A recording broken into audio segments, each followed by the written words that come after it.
Sir Trump ने तो नहीं करा दिया कुछ? एक एक एक एक करके बात करेंगे तो आप सबका बेनिफिट होगा। 15-20 मिनट का डिस्कशन ये लेकर चलेंगे, क्योंकि जो चीजें डिस्कशन में निकल कर आएगी ना, वो पैसे देकर भी नहीं मिल सकती कहीं पर।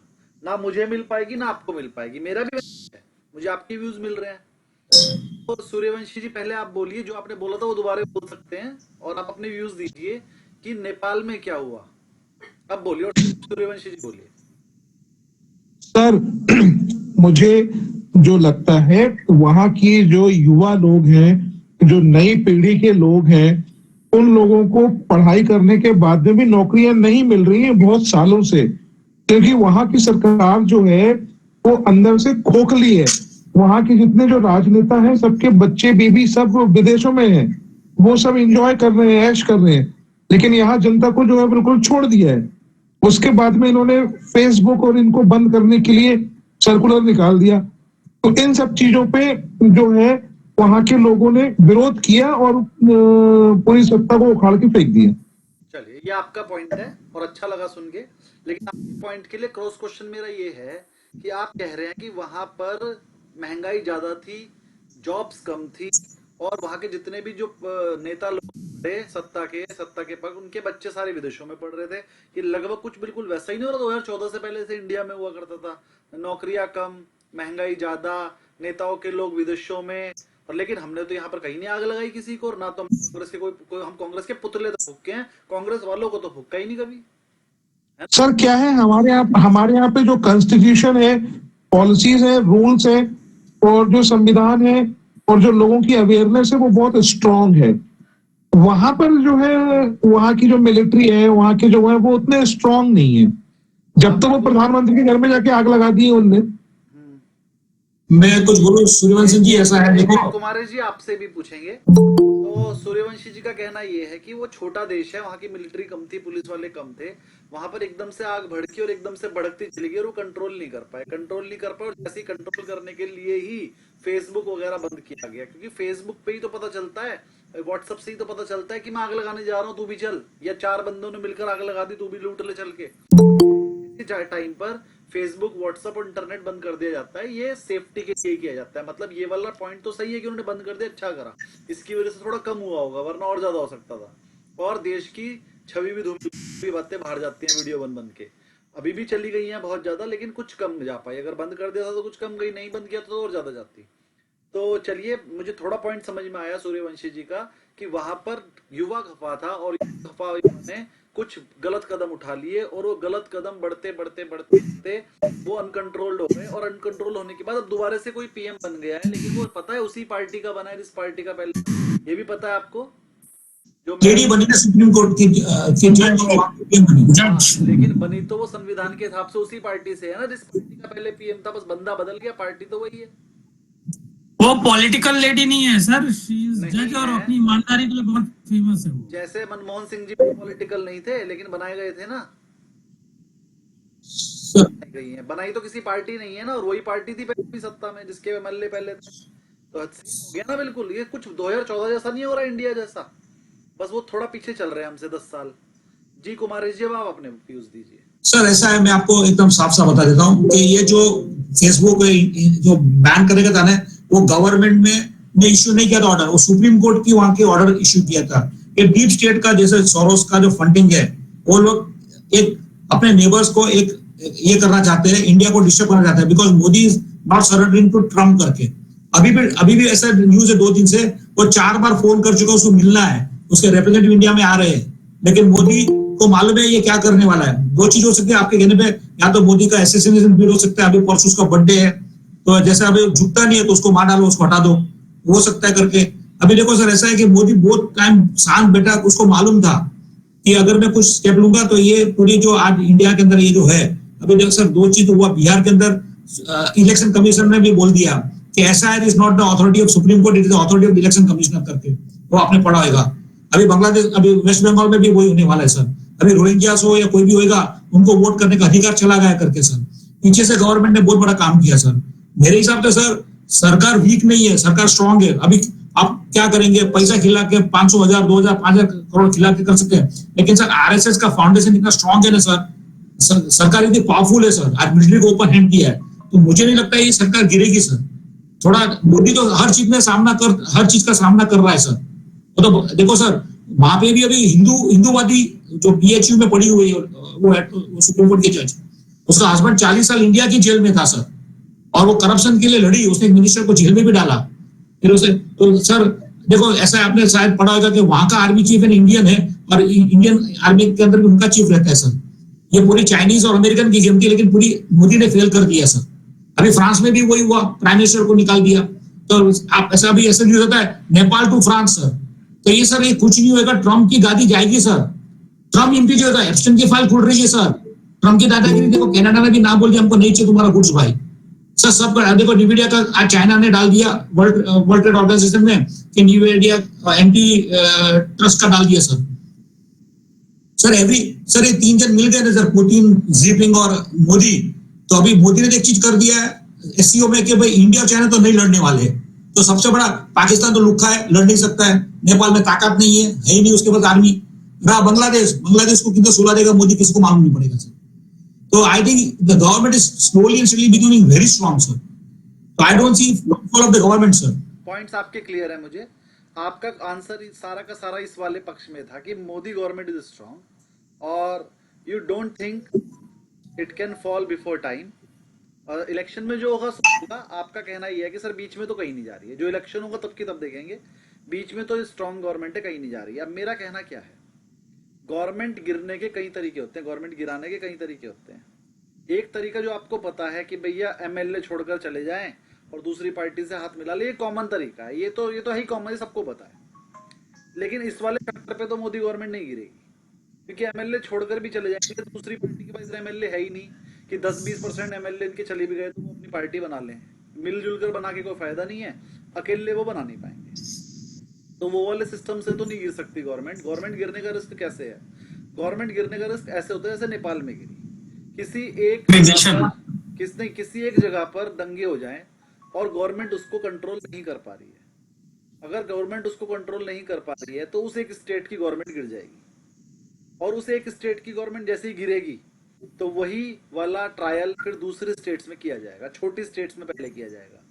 और 4-5 स्टेट्स में अगर ऐसा हुआ तो इंडिया की गवर्नमेंट गिर जाएगी, राष्ट्रपति शासन लगेगा और उस कुछ टाइम के लिए वो गवर्नमेंट गिर जाएगी। और जब गवर्नमेंट गिर जाती है तो बहुत कुछ होता है, फिर जिसकी लाठी उसकी भैंस, और जो निर्दोष लोग होते हैं, और अल्टीमेटली फिर ये सोचा जाता है बस किसी भी तरह से बस ये रुकना चाहिए, और फिर बस वो गवर्नमेंट उस टाइम लोगों का सिस्टम बिल्कुल बदल जाता है। मोदी भक्त होते हैं, जिसका बाप मर गया होगा ना वो मोदी भक्त नहीं रहेगा, जिसके बच्चे मर गए होंगे वो मोदी को गाली दे रहा होगा, है ना। फिर जिसका जितना ज्यादा नुकसान हुआ होगा वो गवर्नमेंट के अगेंस्ट हो जाता है और अपोजिशन के पास आ जाता है। चाहे अपोजिशन नहीं मारा हो, उसे तो ये लगेगा कि मोदी की गवर्नमेंट थी और मैं मेरे पिताजी की डेथ उसमें हुई, या मेरे बच्चे को उस दिन किसी ने मेरे सामने मारा, उस टाइम मोदी की गवर्नमेंट थी, मोदी की पुलिस कुछ नहीं कर पाई। तो ऐसा अपोजिशन के द्वारा कराया जाता है ये।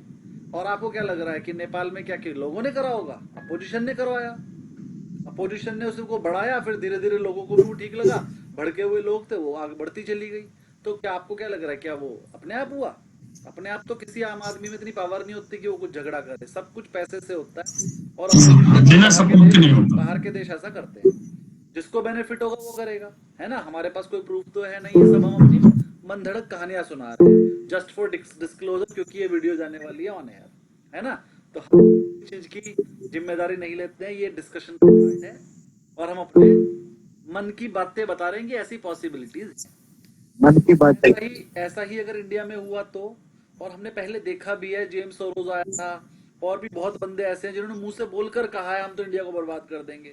बहुत बंदे ऐसे हैं जो इंडियन गवर्नमेंट गिराना चाहते हैं, खासकर ट्रंप से तो बड़ी दिक्कत ट्रंप को तो हो ही रही है इंडिया से, भले ही वो खुल के कुछ नहीं बोल पा रहा है, ट्रंप को इंडिया से बहुत दिक्कत। दूसरी बात, इंडिया से प्रॉब्लम हो ना हो, ट्रंप ने तो हारना है इस बार। क्योंकि क्यों हारेगा? अमेरिका की स्थिति वो कर चुका है, अमेरिका वाले हरा देंगे उसे, है ना। और अमेरिका वाले इसलिए हरा देंगे क्योंकि सबसे बड़ी बात, वो अपने इंटरेस्ट रेट को काबू नहीं कर पा रहा है। इंटरेस्ट रेट अगर वो काबू नहीं कर पाया तो वहां पर महंगाई बढ़ जाएगी, महंगाई से ग्रोथ घट जाएगी, और ग्रोथ घट गई किसी भी तरीके से तो वहां पर भी भुखमरी आ सकती है, वहां पर भी जॉब्स की जो शॉर्टेज अभी से ही है वो और बढ़ सकती है। और अगर वहां पर लोगों को क्या है, 100 सालों से उन्होंने कोई पैसे की कमी नहीं थी, अमेरिकन को पैसे की कमी में रहना नहीं आता है, लेकिन जब से ये जॉब्स कम हुई हैं, जीडीपी कम हुई है, जब से ये सब हुआ है, तब से उनको पैसे की कमी होने लगी। एक इंसान पहले से ही गरीब है, उसने साल में 2 महीने वैसे देखता है कि भाई खाने को नहीं मिलता, अगर उसे पूरे साल खाने को ना मिले उसे आदत है, वो कर लेगा। और एक इंसान जैसे सिर्फ भंडाना आता है, उसे एक टाइम का खाना ना मिले वो पागल हो जाता है। तो अमेरिकन की अब यही हालत है। अब जिनको कोई कमी लग रही है ना अपने खर्चों में, तो वो सह नहीं पा रहे हैं, उसे वो सह नहीं पा रहे हैं। तो इसका मतलब वहां पर प्रॉब्लम्स ये हैं, और इसका जिम्मेदार गवर्नमेंट को समझा जाएगा, यानी ट्रम्प को समझा जाएगा। और बहुत हद तक ट्रम्प इसका जिम्मेदार है भी। उसने बहुत लंबे टाइम से बिल्कुल ध्यान नहीं दिया, और जब सर पे पड़ गई तब उसे लग रहा है कि मैं इंटरेस्ट रेट कम कैसे कर दूं, मैं कैसे जीडीपी बढ़ा दूं। और ये बात तू 5 साल पहले सोचता ना, जब अपने पागलों की तरह तू पैसे बांटते जा रहा था, पाकिस्तान को भी, चाइना को भी, इसको भी, उसको भी, सबको पैसे बांट रहा था, है ना। तू लड़ाई रोकने की बात ही नहीं कर रहा था, यूक्रेन को पैसे दिए जा रहा था, नहीं तू लड़, नहीं तू लड़, नहीं तू लड़ ले। तेरे पैसे भी कम हो गए यूक्रेन के चक्कर में। तू सोच रहा था यूक्रेन को मैं पैसे दूंगा तो रूस झुक जाएगा, रूस झुका नहीं। अब तुझे ही प्रॉब्लम हो रही है उससे। अरे ओवरऑल वर्ल्ड में कहीं पर भी झगड़ा होगा, महंगाई तो सबकी बढ़ जाएगी। तो मुझे गवर्नमेंट गिरने का खतरा जो लग रहा है ना, एक तो इस वाले से लग रहा है, दूसरा गवर्नमेंट गिर सकती है पैसे से। बाहर का पैसा बहुत आ रहा है इंडिया में। अब हम ये सब क्यों डिस्कस कर रहे हैं? क्योंकि हम फाइनेंशियल मार्केट में ट्रेड करते हैं, और अगर गवर्नमेंट गिरने की भनक भी लगी, सिर्फ न्यूज भी आई मार्केट में कि गवर्नमेंट गिरने के आसार हैं, आसार पे भी 25-30% मार्केट करेक्ट हो जाएगी। लोअर सर्किट ही लग जाएगी सब जगह पे। लोअर सर्किट नहीं, मैं 30% बोल रहा हूँ, सर्किट तो 5% का है। वो तो खुलेगा ही नहीं मार्केट। हाँ, 6 सर्किट लग जाएंगे।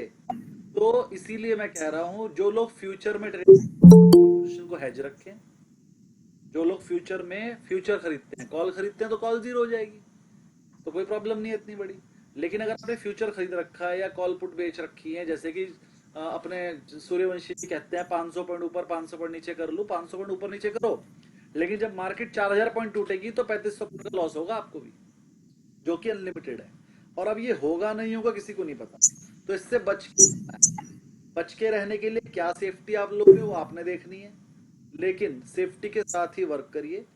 मार्केट में ये न्यूज है कि अब आगे होगा क्या, अभी किसी को ये भी नहीं पता। जो इलेक्शन होने वाला है उसमें मोदी जी खड़े होंगे या कोई और होगा, चेहरा कौन होगा। मुझे लगता है कि बीजेपी मोदी जी को ही आगे रखेगी, हालांकि उनकी एज हो गई है, लेकिन फिर भी बीजेपी एक बार और मोदी जी को देगी, 5 साल देगी ही देगी। कुछ पता है, मोदी जी जैसा चेहरा किसी का नहीं है, मोदी जैसी साख अभी योगी जी की भी नहीं है, और योगी जी को और 5 साल बाद लाया जाएगा इस चेहरे पे, या कोई और आ सकता है। मुझे ऐसा लगता है कि इस बार फिर से मोदी जी ही आगे रहेंगे, फिर से पीएम का चेहरा मोदी जी रहेंगे, ऐसा मुझे लग रहा है।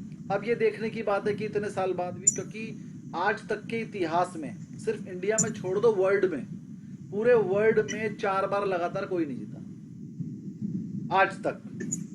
मतलब पिछले पूरे इतिहास में ये रिकॉर्ड होगा कि 3 टाइम्स इंदिरा जी बनी थी 3 टाइम्स, 4th टाइम्स वो रही नहीं, है ना। तो 4 बार तो कोई जीतता ही नहीं है। तो ये जो है वर्ल्ड रिकॉर्ड होगा, मोदी जी इस बार बनते हैं तो। और इंदिरा जी से लंबा टाइम उनका हो चुका है, मतलब वर्ल्ड रिकॉर्ड तो पहले ही बन चुका है। लेकिन अब एक अगर इस बार भी मोदी जी ही खड़े हों और वो जीत भी जाएं, या कोई और भी खड़ा हो जाए, कोई भी पार्टी लगातार 4 बार जीतती ही नहीं है, किसी और फेस से भी नहीं जीतती है। तो ये एक, मतलब किसी भी देश में नहीं जीतती, अमेरिका में, भूटान में, चीन में, कहीं पर भी। चीन में तो इलेक्शन ही नहीं होते हैं। तो जहां जहां मतलब लोकतांत्रिक सरकार, डेमोक्रेसी है, वहां पर 4 बार एक ही टर्म एक पार्टी को नहीं मिला है। और फुल मेजोरिटी की सरकार तो छोड़िए, कैसी भी नहीं मिली। यहाँ तो फुल मेजोरिटी की आई है 3 बार से, अब 4थी बार भी हो सकता है आ जाए। तो ये बहुत बड़ी चीज है और आसान नहीं है। अच्छा, चाहे कोई कितना भी बढ़िया काम कर ले, लोकतंत्र की भी चीज बता देता हूं आपको, एक ही सरकार को 4 टेन्योर नहीं देने चाहिए। ये मैं आपको, मतलब मैं बात बता रहा हूं, एक ही सरकार को लगातार 20 साल नहीं देने चाहिए, बीच में एक गैप देना चाहिए। लेकिन ठीक है, अब हम नहीं मान सकते, हमारे पास कोई ऑप्शन नहीं है।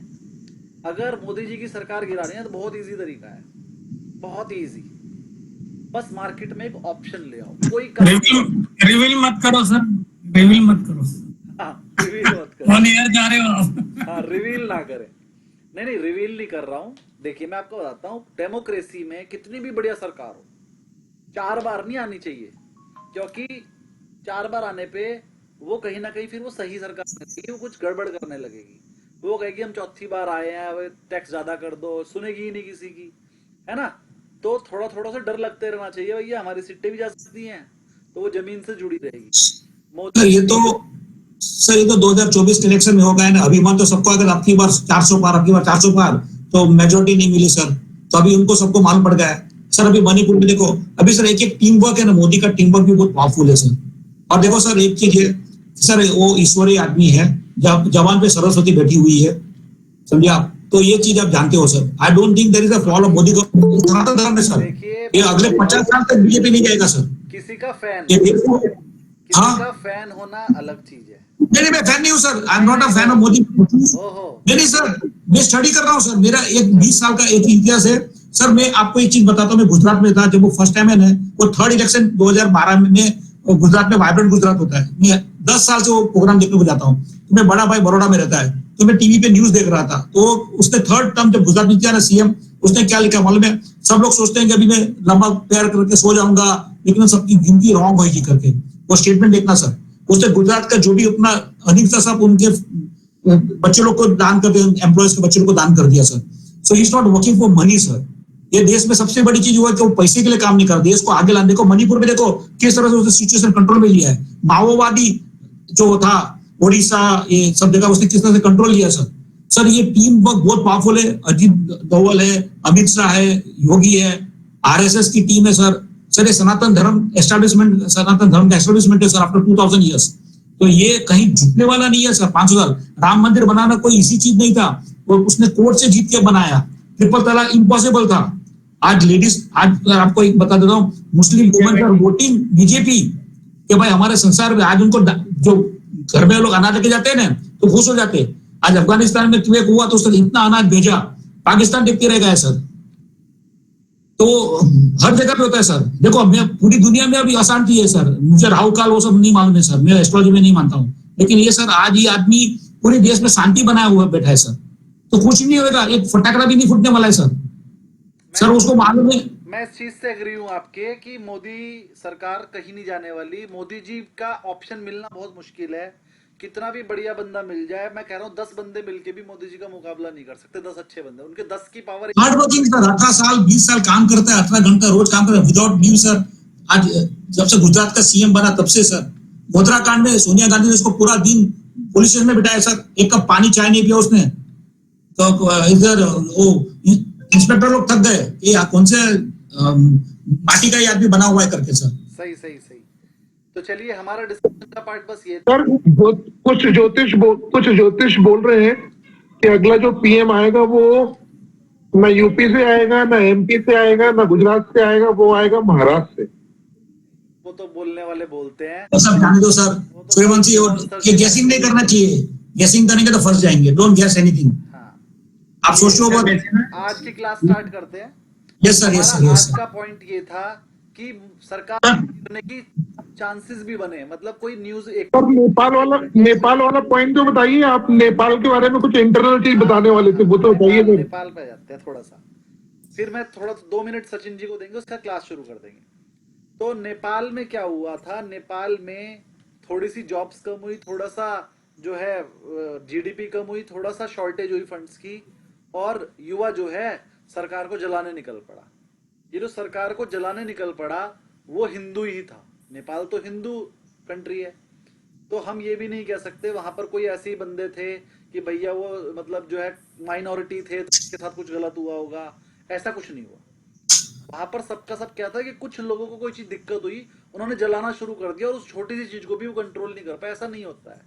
अगर सर पशुपतिनाथ महादेव जी बेटे, पशुपतिनाथ नेपाल में सर जो गवर्नमेंट थी वो कम्युनिस्ट गवर्नमेंट थी, मतलब बैक्ड बाय चाइना। हाँ, ये मतलब आपको एक्चुअली ये लोग जो उनका जो मतलब प्रीवियस जो गवर्नमेंट है उसको हटा के ये लोग कम्युनिस्ट गवर्नमेंट जो ओली का जो फॉर्म हुआ था, and this is specifically backed by China for their own interest. अभी ये लोग बोल रहे हैं कि जो गवर्नमेंट हटाया गया, ये लोग बोल रहे हैं कि ये इंडिया का साजिश है, चाइना का मतलब इन्फ्लुएंस कम कराने के लिए उनको हटाया गया। देखिए what police giving the statement. बिल्कुल, जिसका नुकसान होगा वो कुछ तो बोलेगा, जिसका फायदा होगा वो मजे ले रहा है। इंडिया का फायदा हो गया है कहीं ना कहीं, है ना। इंडिया का फायदा ही ये फायदा है, क्योंकि अब नेपाल हमारे हिसाब से काम करेगा और चाइना भी हमारे हिसाब से काम करेगा अगर उसे नेपाल में अपने पैसे बचाने हैं तो। और कहीं ना कहीं हमारा जो है इंडिया का रुतबा बढ़ रहा है, इंडिया के हिसाब से कोई काम कर रहा है। रूस हमारे हिसाब से काम कर रहा है, यूक्रेन हमारे हिसाब से काम कर रहा है, छोटी मोटी कंट्रीज का तो चलो मैं नाम ही नहीं ले रहा हूँ, चाइना भी हमारे साथ मिल गया, चाइना तो खैर किसी की भी नहीं सुनता, हमारी क्या सुनेगा। पाकिस्तान तो हमसे डर गया है, बिल्कुल शांत बैठ गया है। उसके बाद भाई साहब तो नेपाल अपना हो गया है, और छोटे मोटे देश हो गए बहुत सारे।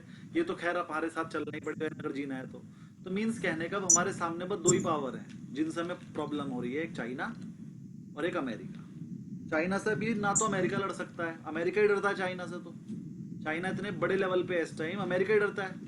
अमेरिका नहीं कुछ कर सकता, उसका हम क्या कर लेंगे, जो फैक्ट है। तो अभी हमारे सामने चाइना की कोई प्रॉब्लम नहीं, चाइना हमारे अगेंस्ट नहीं है किसी भी तरीके से, लेकिन अमेरिका प्रॉब्लम करता है। अमेरिका हर किसी को प्रॉब्लम करता है, तो उसके लिए किया जा रहा है काम। चलिए खैर, तो नेपाल में जो हुआ है वो यही हुआ है कि स्पॉन्सरशिप के जरिए सरकार गिरा दी गई। वहां पर लोग परेशान थे, उस परेशानी को, छोटी सी चिंगारी थी उसको आग बना दिया गया, आग बनाकर तख्ता पलट कर दिया गया। और वहां पर तख्ता पलट करने के में किसका हाथ था ये तो मुझे भी नहीं पता, है ना।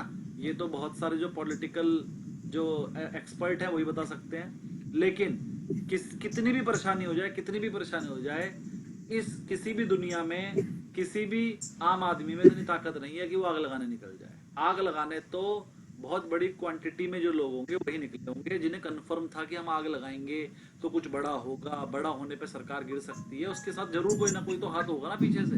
तो ऐसा नहीं होता कि आप और मैं आग लगाने निकल जाए, नहीं निकल सकता कोई भी। गोली मार देंगे, हम घर में बैठ जाएंगे, हम अपने बच्चों की फिक्र होगी, हम आग लगाने निकलेंगे।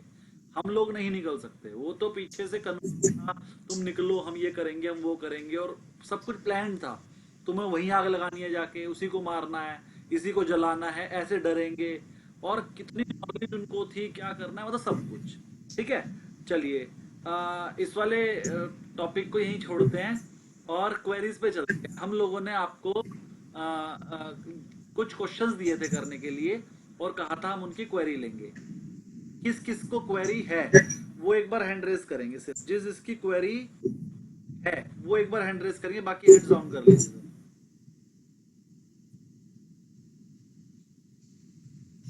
जी Ramu ji, query page number बोलिए कौन सा है। अच्छा, सर एक क्वेश्चन पूछना था मुझे, जो एबिट मार्जिन करके था एक, एबिटा मार्जिन, हाँ जी। हाँ, तो एक बार इसके बारे में बताइए मुझे। बाकी मैंने मैक्सिमम क्वेश्चंस कर रखे हैं इसके। ठीक है, इबिटा मार्जिन का मतलब होता है EBIT, earning before interest and taxes. वो क्या होता है वो भी सिखा देते हैं, और उसे सेल से डिवाइड करके इबिटा मार्जिन निकल जाता है। मतलब कितना प्रॉफिट हुआ आपको, उसे बोलते हैं इबिटा मार्जिन। बाकी क्वेश्चन नंबर बोलिए, पहले वो ले लेते हैं फिर इसके बारे में बताएंगे। सूर्यवंशी जी और रामू जी का ही हाथ ऊपर है, अपनी अपनी क्वेरी बोलते जाइए एक एक करके, फिर हम। अच्छा, बाकी सबने नहीं किया क्या? सर क्वेश्चन नंबर 25 है, क्वेश्चन नंबर एबिट कवरेज।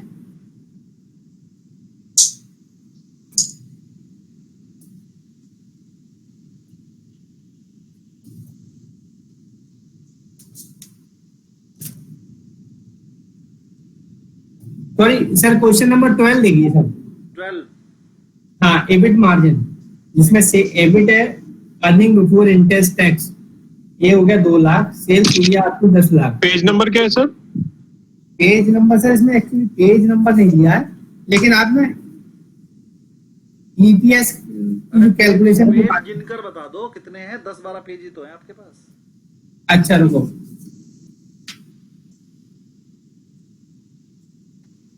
तो आप PDF खोलोगे तो ऊपर दिख जाएगा ना कौन सा पेज है सर? हाँ, वो मेरा सिस्टम जो है हैंग सा चल रहा है, अभी खुल रहा है, आपको दिख रही होगी मेरी स्क्रीन, वही खोल रहा हूँ। तो अब इसमें पेज नंबर है 24। 24। ठीक है,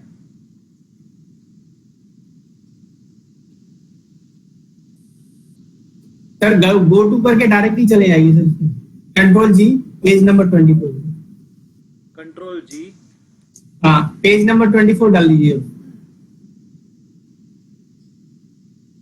पेज नंबर 24। हाँ, क्वेश्चन नंबर 12। हाँ, इसके बाद हाँ, ये रहा इबिटा मार्जिन। देखो EBIT क्वेश्चन में पहले से ही गिवन है, और इबिटा मार्जिन का फॉर्मूला होता है EBIT upon sale into 100। EBIT margin होता है EBIT upon sale into 100। EBIT question में 2 lakhs गिवन है, सेल 10 गिवन है, इनटू 100 किया 20% आंसर आ गया। कोई प्रॉब्लम? सर EBIT मतलब क्या? जो अर्निंग बिफोर इंटरेस्ट टैक्स, मतलब ग्रॉस प्रॉफिट है आपका, ये ग्रॉस प्रॉफिट कह सकते हैं ना इसको सर? नहीं, earning before interest and tax. Interest and tax, इसे हाँ। नेट प्रॉफिट बोल सकते हैं, बिफोर इंटरेस्ट एंड टैक्सेस।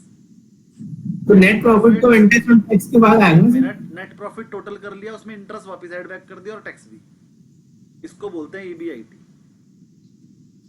मतलब इसमें सारे के सारे लेस हुए हुए हैं PL वाले, बस इंटरेस्ट और टैक्स छोड़ के। हाँ, EBIT का जो न्यूज चैनल में बोलते रहते हैं ना कि इसका EBIT बेटा ये वही है। तो earning before interest and tax, इसके बारे में पूरा सिखाऊंगा, आज ही सिखा दूंगा। अच्छा अच्छा, जी ठीक है ठीक है। और कोई क्वेरी हो तो बताइए किसी की। सूर्यवंशी जी, आपकी कोई क्वेरी? सर इसी में पेज नंबर पेज नंबर नहीं, क्वेश्चन नंबर 25 ही है इसका। क्वेश्चन नंबर 25 पे आ जाइए सब। EBIT coverage. हाँ, ये आ हाँ, गया। EBITDA कवरेज का फॉर्मूला होता है EBIT डिवाइडेड बाय इंटरेस्ट। इसका मतलब क्या होता है सर? EBITDA तो है मेरा 12 लाख, इंटरेस्ट है मेरा 2 लाख। मतलब ये मैं इंटरेस्ट कितनी बार पे कर सकता हूं? मैं अपने EBITDA से 6 टाइम्स, ये टाइम्स में होता है। मतलब मेरा EBITDA ना मेरे इंटरेस्ट कॉस्ट का 6 गुना है। अगर मेरा प्रॉफिट छठा हिस्सा भी रह जाए तब भी मैं इंटरेस्ट दे दूंगा। मैं अपने इंटरेस्ट को 6 बार कवर कर सकता हूँ, इतना EBITDA है मेरा। इसे बोलते हैं EBIT कवरेज रेशियो। इसका फॉर्मूला होता है EBIT डिवाइड बाय इंटरेस्ट। इसका दूसरा नाम फिक्स कॉस्ट कवरेज रेशियो भी है, और फॉर्मूला हो जाता है उसका EBIT divided by interest plus preference dividend. ये इंटरेस्ट और प्रेफरेंस डिविडेंड दोनों फिक्स चार्ज होते हैं हमारे, इन दोनों को नीचे कर देते हैं तो हमें कवरेज रेशियो मिल जाता है। इसका फॉर्मूला हो गया फिक्स कॉस्ट कवरेज रेशियो। अगर फिक्स कॉस्ट लिखा है तो नीचे फिक्स कॉस्ट वाले दोनों आइटम लिख देंगे, इंटरेस्ट और प्रेफरेंस डिविडेंड। अगर खाली इंटरेस्ट कवरेज रेशियो लिखा है तो खाली इंटरेस्ट लिख देंगे, और अगर खाली प्रेफरेंस डिविडेंड कवरेज रेशियो पूछा तो खाली प्रेफरेंस डिविडेंड लिख देंगे। जिस भी चीज की कवरेज पूछी है वही नीचे लिख देंगे।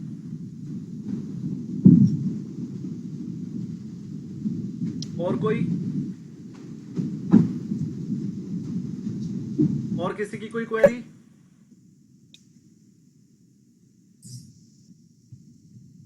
बाकी लोग कर लीजिए, इतनी छुट्टी देने के बाद भी नहीं कर रहे हो तो फिर कुछ नहीं हो सकता। एक हफ्ता हो गया कहते हुए कर लो, अगर नहीं कर रहे हो तो फिर कब करो? नेक्स्ट क्वेरी बोलिए।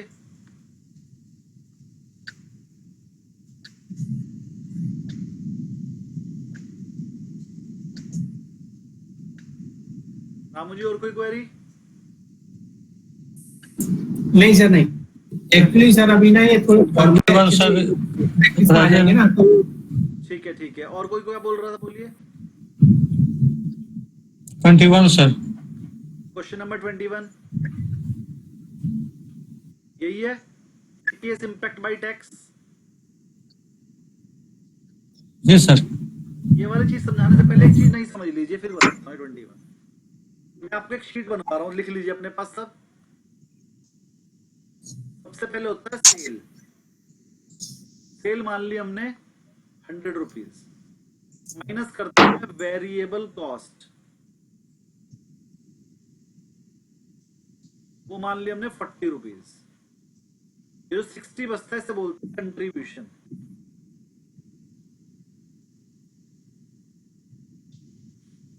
कंट्रीब्यूशन से लेस करते हैं फिक्स्ड कॉस्ट, वो मान लिया हमने 50 रुपीज। जो 10 बचता है इसी को बोलते हैं नेट प्रॉफिट या फिर EBIT, earning before interest and taxes. इधर लिख रहा हूं। अच्छा,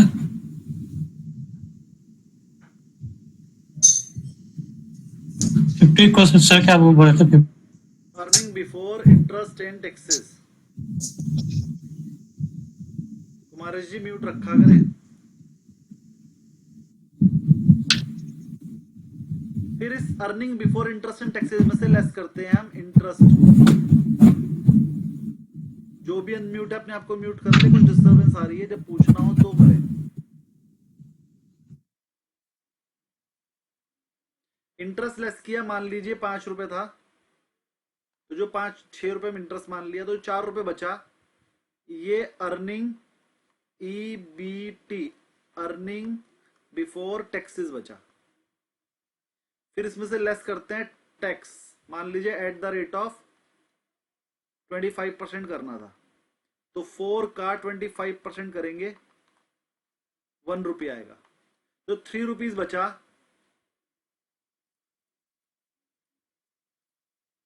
जो 3 रुपीज बचा इसे बोलेंगे EAT, earning after tax, EAT earning after tax. फिर इसी को नंबर ऑफ शेयर से डिवाइड कर देंगे। नंबर ऑफ शेयर मान लीजिए 3 करोड़ था ये, और ये नंबर ऑफ शेयर है 1 करोड़, डिवाइड करके जो 3 रुपए आएगा, इसी को बोलते हैं EPS, अर्निंग पर शेयर। अब आपको मैंने कितने सारे फॉर्मूले सिखा दिए, ऊपर से शुरू करते हैं। सेल में से वेरिएबल कॉस्ट लेस करोगे तो आएगा कंट्रीब्यूशन, एक फॉर्मूला हो गया ये, sale minus variable cost equal to contribution. तो यहां पर लिख रहा हूं मैं आपके, सेल माइनस कंट्रीब्यूशन, एक फॉर्मूला ये हो गया। दूसरा फॉर्मूला हो गया contribution minus fix cost equal to EBIT या फिर net profit. Sir gross profit कब आएगा? ये ग्रॉस प्रॉफिट नहीं निकला। ग्रॉस प्रॉफिट मैन्युफैक्चरिंग अकाउंट के केस में निकालते हैं, ये हम आपको बता रहे हैं फैक्ट्री कॉस्ट के हिसाब से कि आपने वेरिएबल कॉस्ट और फिक्स कॉस्ट निकाली। एक तरह से ग्रॉस प्रॉफिट हम कंट्रीब्यूशन को बोल सकते हैं, लेकिन वो आप ट्रेडिंग पीएल बनाओगे उसका रूल ही अलग है, वहां पर तो अलग तरीके से निकलता है। ये हमने कॉस्ट शीट के हिसाब से बताया। कॉस्ट शीट में ग्रॉस प्रॉफिट और नेट प्रॉफिट को अलग अलग नहीं किया जाता, सबको मिक्स करके बस कंट्रीब्यूशन और नेट प्रॉफिट निकाला जाता है। ठीक है, अलग अलग स्टाइल हैं बस अकाउंट बनाने के। ओके, बेसिकली कंट्रीब्यूशन को अपन ग्रॉस प्रॉफिट भी बोल सकते हैं बेसिकली। थर्ड वाला मैंने ओके, बताया, सेल में से वेरिएबल कॉस्ट और फिक्स कॉस्ट दोनों लेस कर दोगे तो नेट प्रॉफिट डायरेक्ट आ जाएगा। देखो, सेल में से 100 रुपए में से वेरिएबल कॉस्ट 40 और फिक्स कॉस्ट 50 दोनों लेस कर दोगे तो 10 रुपीज का नेट प्रॉफिट डायरेक्ट आ जाएगा। तो एक फॉर्मूला आपके पास ये भी हो गया थर्ड, सेल में से सारी की सारी कॉस्ट लेस कर दो, प्रॉफिट तो आ ही जाएगा। बिल्कुल सही है। यहां तक किसी की कोई क्वेरी नहीं है। अब ये जो EBIT था, इसका तो नाम ही यही था, ऐसा प्रॉफिट जिसमें से इंटरेस्ट और टैक्स लेस नहीं हुआ। अगर उसमें से इंटरेस्ट लेस कर दोगे तो बचेगा अर्निंग बिफोर टैक्स, यानी कि अभी टैक्स लेस नहीं हुआ।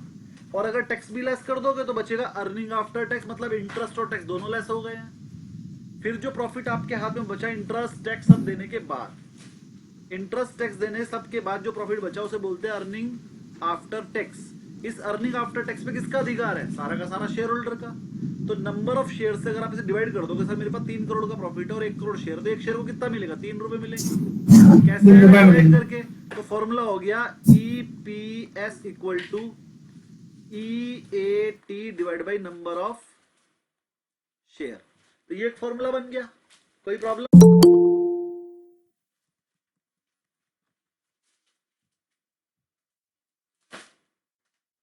यहां तक किसी को कोई क्वेरी तो नहीं है? सर एक बार थोड़ा ऊपर करेंगे आप इसको, कर देते हैं। वो आप लोग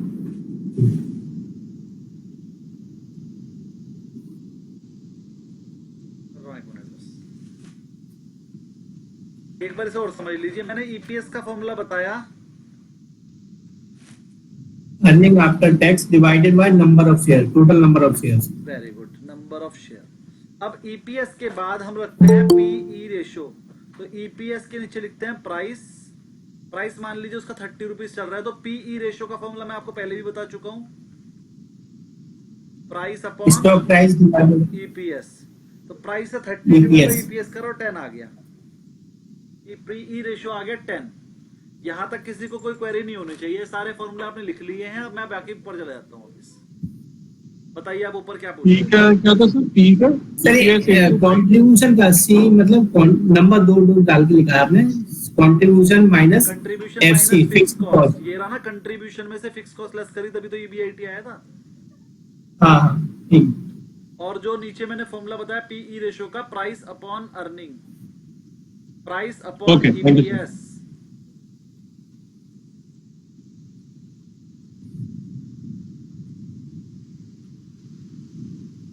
cell minus variable cost contribution, contribution minus fixed cost net profit, net profit को ईबीआईटी भी बोलते हैं। Earning before interest and tax, उसके अंदर से इंटरेस्ट लेस किया तो ईबीटी बचा, ईबीटी में से टैक्स लेस करा तो ईएटी बचा। ईएटी होता है earning after tax, earning after tax में नंबर ऑफ शेयर्स डिवाइड करा तो ईपीएस आ गया, और प्राइस को ईपीएस से डिवाइड करा तो पीई रेशियो आ गया। पी रेशियो आ गया। अब ये वाली टेबल को आप अच्छे से लर्न कर लीजिए, रट्टा मार लीजिए। ऐसा करने से फिर जो क्वेश्चनों में आपकी क्वेरी आ रही है ना, वो आनी हो जाएगी बंद।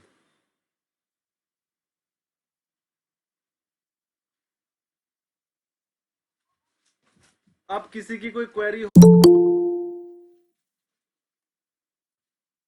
अब वो क्वेश्चन नंबर 25 जो आपने पूछा था उस पर आ गया। 21 पूछा था आपने, ईपीएस इंपैक्ट क्या है। उसने कहा क्वेश्चन ईबीआईटी है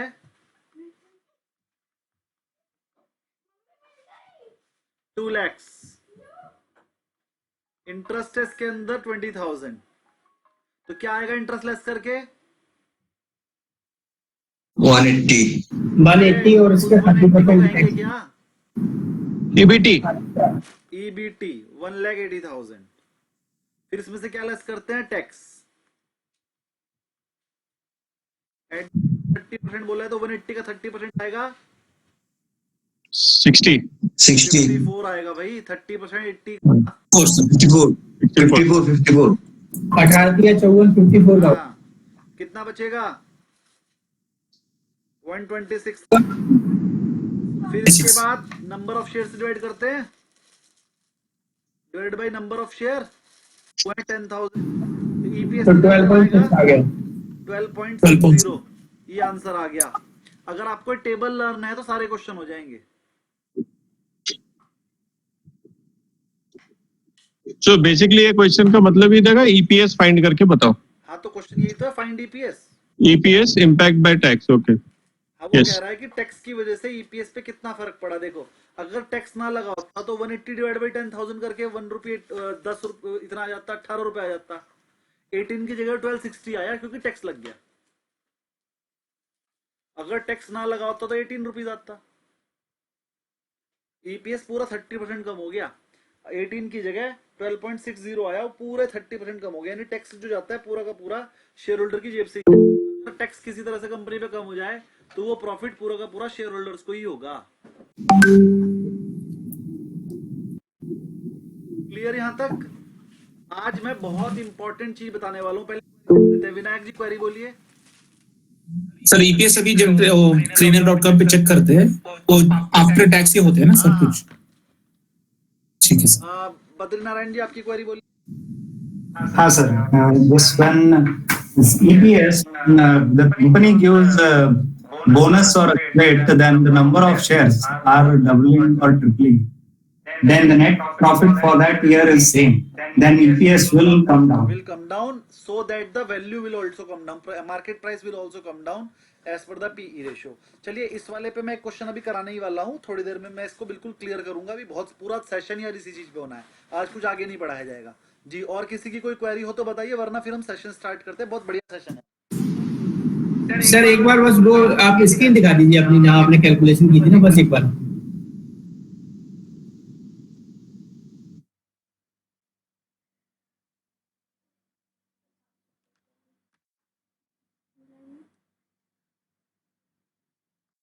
ये सर 1,26,000 था, ये आपका मतलब नेट प्रॉफिट आ गया।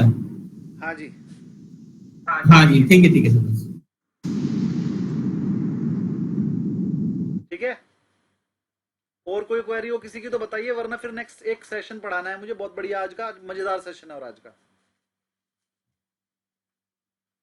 कोई क्वेरी नहीं है,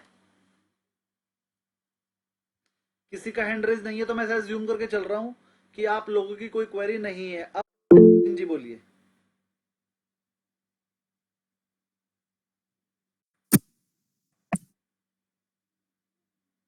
सर मैं अभी कुछ दिन पहले मेरे को एक इंफॉर्मेशन मिली जिसमें जो हम डिस्कस करते हैं ना सर कि यूएस ने कई ट्रिलियंस ऑफ द मनी जो है वो अपने पब्लिक से लोन लेके रखी है और ये सारा सिनेरियो जो ग्लोबल सिनेरियो क्रिएट हो रहा है that may be one reason for that loan. तो उस लोन को सेट ऑफ करने के लिए बहुत सारे लोगों ने अलग अलग व्यू दिया है सर। एक व्यू ये निकल के आया बाहर कि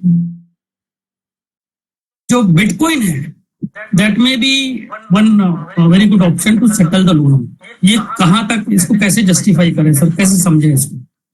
आपको क्या समझ में आया? मतलब कुल मिला के मेरे को ये समझ में आया कि सर पब्लिक का पैसा जो है जो क्योंकि बिटकॉइन की वैल्यू भी इतनी महंगी हो चुकी है, पर कॉइन जो है 1 लाख के आसपास का है, 1 लाख 1.25 लाख के आसपास का है। एग्जैक्टली फिगर मुझे नहीं मालूम बट लैक्स में है ये मेरे को मालूम है। और बिटकॉइन में जो वॉलेटिलिटी है वो बहुत है। चलो तो और आंसर दे देता हूँ। जी एक बंदे के पास 100 बंदर थे, उसके पास पाले हुए 100 बंदर थे। उसने क्या किया, एक जंगल के पास एक घाटी थी, उसने चेक किया इस जंगल में एक भी बंदर नहीं है। वो उस गांव में गया और वहां जाके बोलने लगा मुझे बंदर खरीदने हैं, जिसके पास भी बंदर हो मैं 1000 रुपए का खरीद लूंगा। जिसके पास भी बंदर हो मैं 1000 रुपए का खरीद लूंगा। तो सबके सब लोग बंदर ढूंढने लगे, 1000 रुपए में बंदर बिक रहा है, भाई बंदर तो पकड़ लेंगे। उन्होंने अपने पूरे आसपास की जो घाटी थी उसमें ढूंढ लिया, बंदर ही नहीं मिले। तो जिसके पास अपने पास बंदर थे उसने अपने भाई को वहीं बिठा दिया और वो 900 रुपए का बंदर कह के बेचने लगा। तो सारे गांव ने वहां से सुबह जाते थे, 900 का एक बंदर खरीद के लाते थे, शाम को उसी के बड़े भाई को 1000 में बेच देते थे। 100 रुपए गांव वालों को बचने लगे। एक दिन क्या हुआ, वो छोटे भाई ने सारे 1000 के 1000 बंदर 900 के रेट में बेचे और बड़े भाई ने वही बंदर 1000 के रेट में खरीद लिए और 100 रुपए का उसे नुकसान हो गया। तो 1000 बंदरों पर उसे कितना नुकसान हुआ, 1 लाख रुपए का। और वो सारे बंदर फिर छोटे भाई को दे दिए उसने खरीद के। अब गांव वालों के हाथ में 1 लाख रुपया आ गया। 100 रुपए बंदर के हिसाब से 1000 बंदों को 100 रुपए बच गए और इस बंदर वाले को 1 लाख रुपए का नुकसान हो गया और बंदर आज भी इसी के पास है। अब इसने कहा मुझे तो और बंदर चाहिए, अब की बार मैं वो जो बंदर है 1500 रुपए में भी ले लूंगा, मुझे और बंदर ला के दो। फिर से गांव वाले पहुंचे उसी के पास। तो छोटे भाई ने कहा भैया बंदर तो खत्म हो गए मेरे पास, लेकिन आप कहोगे तो मैं दूसरे गांव से पकड़ के ला दूंगा अगर आपको जरूरत है तो, लेकिन अब की बार जो बंदर दूंगा मैं 1250 का दूंगा। पहले उन्हें 100 रुपए बंदर बच रहा था, अब उन्हें 250 रुपए बंदर बचने लगा गांव वालों को। तो गांव वालों ने कहा ठीक है। उसने कहा लो एडवांस पैसे दो। गांव वालों ने एडवांस पैसे भी दे दिए 1250। अब जिस गांव वाले को 100 रुपए बचे थे उसे पता है कन्फर्म बचने ही बचने हैं और अब की बार तो 250 बचने हैं। तो लालच की वजह से उसने 1250 दे दिए और वो 1250 रुपए लेके दोनों भाई गायब हो गए। अब 1000 गांव वालों से 1250 के हिसाब से उनके पास आए 12.5 लाख रुपए। 1 लाख का नुकसान, 12.5 लाख का प्रॉफिट। बिटकॉइन भी कुछ ऐसा ही है। बिटकॉइन मार्केट में आया 10,000 रुपए का, कोई लेने को तैयार नहीं था। फिर वो 50,000 का हो गया, सब लेने को तैयार थे, लेकिन उतने में भी मजा नहीं आ रहा था। फिर वो 90,000 का हो गया, अब तो हर कोई लेने को तैयार है। अब 90,000 का बंदर जो है 10,000 का, किसी के सिर तो बढ़ना है। तो अब मार्केट में न्यूज डाल दी जा रही है कि अमेरिका अपने आगे के सारे ट्रेड ही बिटकॉइन में करेगा, अमेरिकन गवर्नमेंट जो अपना लोन ही बिटकॉइन में ट्रांसफर कर देगी। ये सब के सब अफवाहें हैं। बिटकॉइन चलाने वाला जो भी बंदा होगा वो अफवाह डालता है, उसकी वजह से बिटकॉइन खरीदने के लिए लोग आते हैं और वो अपना जो 10,000 का बिटकॉइन है 90,000 में उनके सिर डाल देता है। पंप एंड डंप बोलते हैं। मुझे ऐसा लगता है कि बड़ी लंबी गेम है, आने वाले 10 साल में ये बिटकॉइन सबके गले में डाल दिया जाएगा। अल्टीमेटली बंदर कौन है ये किसी को समझ में नहीं आएगा। सब बंदर ढूंढ रहे होंगे लेकिन वो 1 लाख बंदे बंदर ही बने होंगे। तो इस बिटकॉइन से अमेरिकन गवर्नमेंट का कोई लेना देना है ही नहीं। बिटकॉइन वही बंदर है जो बाद में आपके मतलब जिसने खरीदा होगा उसके गले में पड़ जाएगा। मिलना उन्हें कुछ नहीं है और ये बिटकॉइन बंद हो जाएगा। लीगल टेंडर ये वैसे भी नहीं है, ना इंडिया में, ना इंडिया के बाहर, ना अमेरिका में। बाद में ना कोई केस पर कर पाएगा ना कुछ। जब गवर्नमेंट बार बार कह रही थी मत खरीदो मत खरीदो, क्यों खरीदा? तो अल्टीमेटली बाद में बंदर वाले नहीं मिलेंगे, मतलब बिटकॉइन बेचने वाले बाद में नहीं मिलेंगे। बिटकॉइन जिसके पास रह जाएगा वो मिट्टी हो जाएगा। जब तक बंदर बिक रहा है तो 100 रुपए का प्रॉफिट हो जाए या 250 का हो जाए, वो हो रहा है। जिस दिन बंदर बेचने वाला और खरीदने वाला भाग गए, उस दिन जिसके पास बंदर मिले और खा ले। अब बिटकॉइन अच्छे से समझ में आ गया होगा। ये मेरी अपनी सोच है, इसके पीछे कोई लॉजिक नहीं है, मेरे पास कोई प्रूफ नहीं है, लेकिन यही सही है। ठीक है, इसके पीछे कोई लॉजिक नहीं है, हो सकता है कुछ और निकला। ये मेरी अपनी सोच है। जहां तक आपको Sir, it's a very good explanation, sir. Very fantastic explanation, sir. I totally accept it. मेरे एग्जाम्पल सर बहुत बढ़िया है सर। चलिए, तो बंदर से निकल के अब थोड़ा आगे चलते हैं। मैंने कंसेप्ट सिखाया था टेबल वाला, अब टेबल पे चलते हैं। आज मैं आपको बहुत इंपॉर्टेंट चीजें समझाने वाला हूँ। रामू जी, आपको तो बड़ा मजा आने वाला है अब जो सिखाने वाला हूँ उसमें। और जरा सबके सब ध्यान से सुनिएगा और एक्टिव रहिए, आंसर्स दीजिए। जब मैं आंसर देता हूँ तो हैंड रेज किया करें। पूरे बैच में 2-3 लोगों के नाम मुझे याद हो गए हैं, वो हैंड रेज करके आंसर देते हैं। बाकी बचे हुए 14-15 बंदों को क्या करूं? तो हैंड रेज करके आंसर दिया करें, जिससे कि आपका भी मुझे लगे कि आप भी एक्टिव हैं और मुझे भी मजा आए अलग अलग लोगों से पूछने का। और मैं गारंटी कर रहा हूं, अगर कोई नया बंदा हैंड रेज करेगा मैं उससे क्वेश्चन जरूर पूछता हूं, जिससे मैं बार बार पूछ चुका हूं, उन्हें छोड़ देता हूं उस टाइम पे। नए बंदे मुझे बहुत अच्छे लगते हैं, हैंड रेज जरूर करा करें। और हैंड रेज करने से ना तो मैं सजा दे सकता आपको गलत बोलने पे, ना कुछ और कर सकता, क्योंकि वो वाले टीचर तो हम है नहीं डंडा लेके खड़े हैं गलत मारने गलत बोलने पे डंडा पड़ेगा, है ना। तो डिजिटल क्लास का सबसे बढ़िया फायदा है। तो आंसर दीजिए, चाहे गलत हो चाहे सही, देना जरूरी है। देने से आपकी नॉलेज बढ़ती है। अब हम कुछ क्वेश्चंस पूछेंगे आपसे और आपकी नॉलेज बढ़ेगी। चलिए शुरू करते हैं, जल्दी चुप करो। हाँ जी,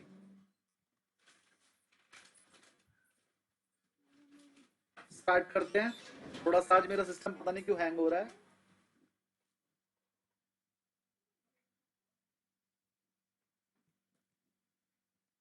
चलिए, अब एक क्वेश्चन बताइए। एक कंपनी है, उसका नाम है ए लिमिटेड।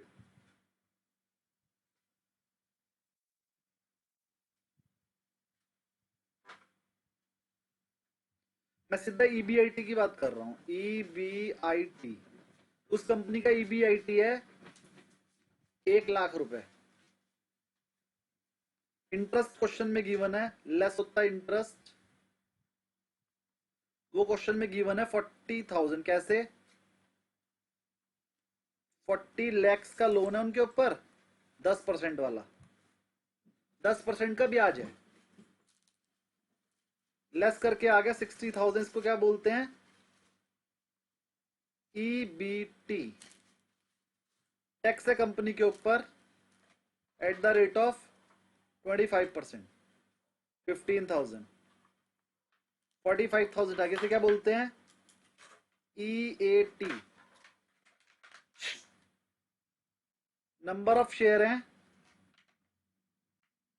10,000। तो ईपीएस कितना आ गया? 4.5। यहां तक कोई किसी को प्रॉब्लम हो तो बताइए। और पीई हमने बता दिया उसका, मान लीजिए 100। मार्केट प्राइस क्या आ गया? हमने आपको फॉर्मूला बताया था, PE equal to price upon EPS. तो मैं ऐसा भी कह सकता हूं, price equal to P ratio multiply by EPS. तो पीई रेशो को मल्टीप्लाई कर दूंगा इससे, तो प्राइस निकल कर आ जाएगा 450।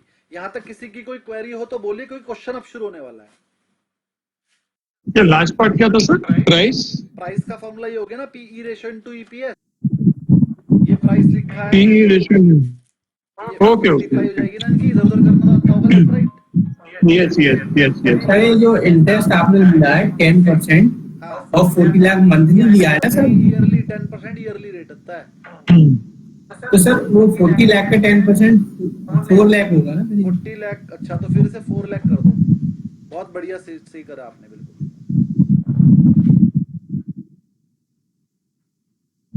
4 लाख हो गया, 4 लाख का लोन था कंपनी के ऊपर, बस 4 लाख पे 10% 40,000 का इंटरेस्ट लग गया। बहुत ही बढ़िया।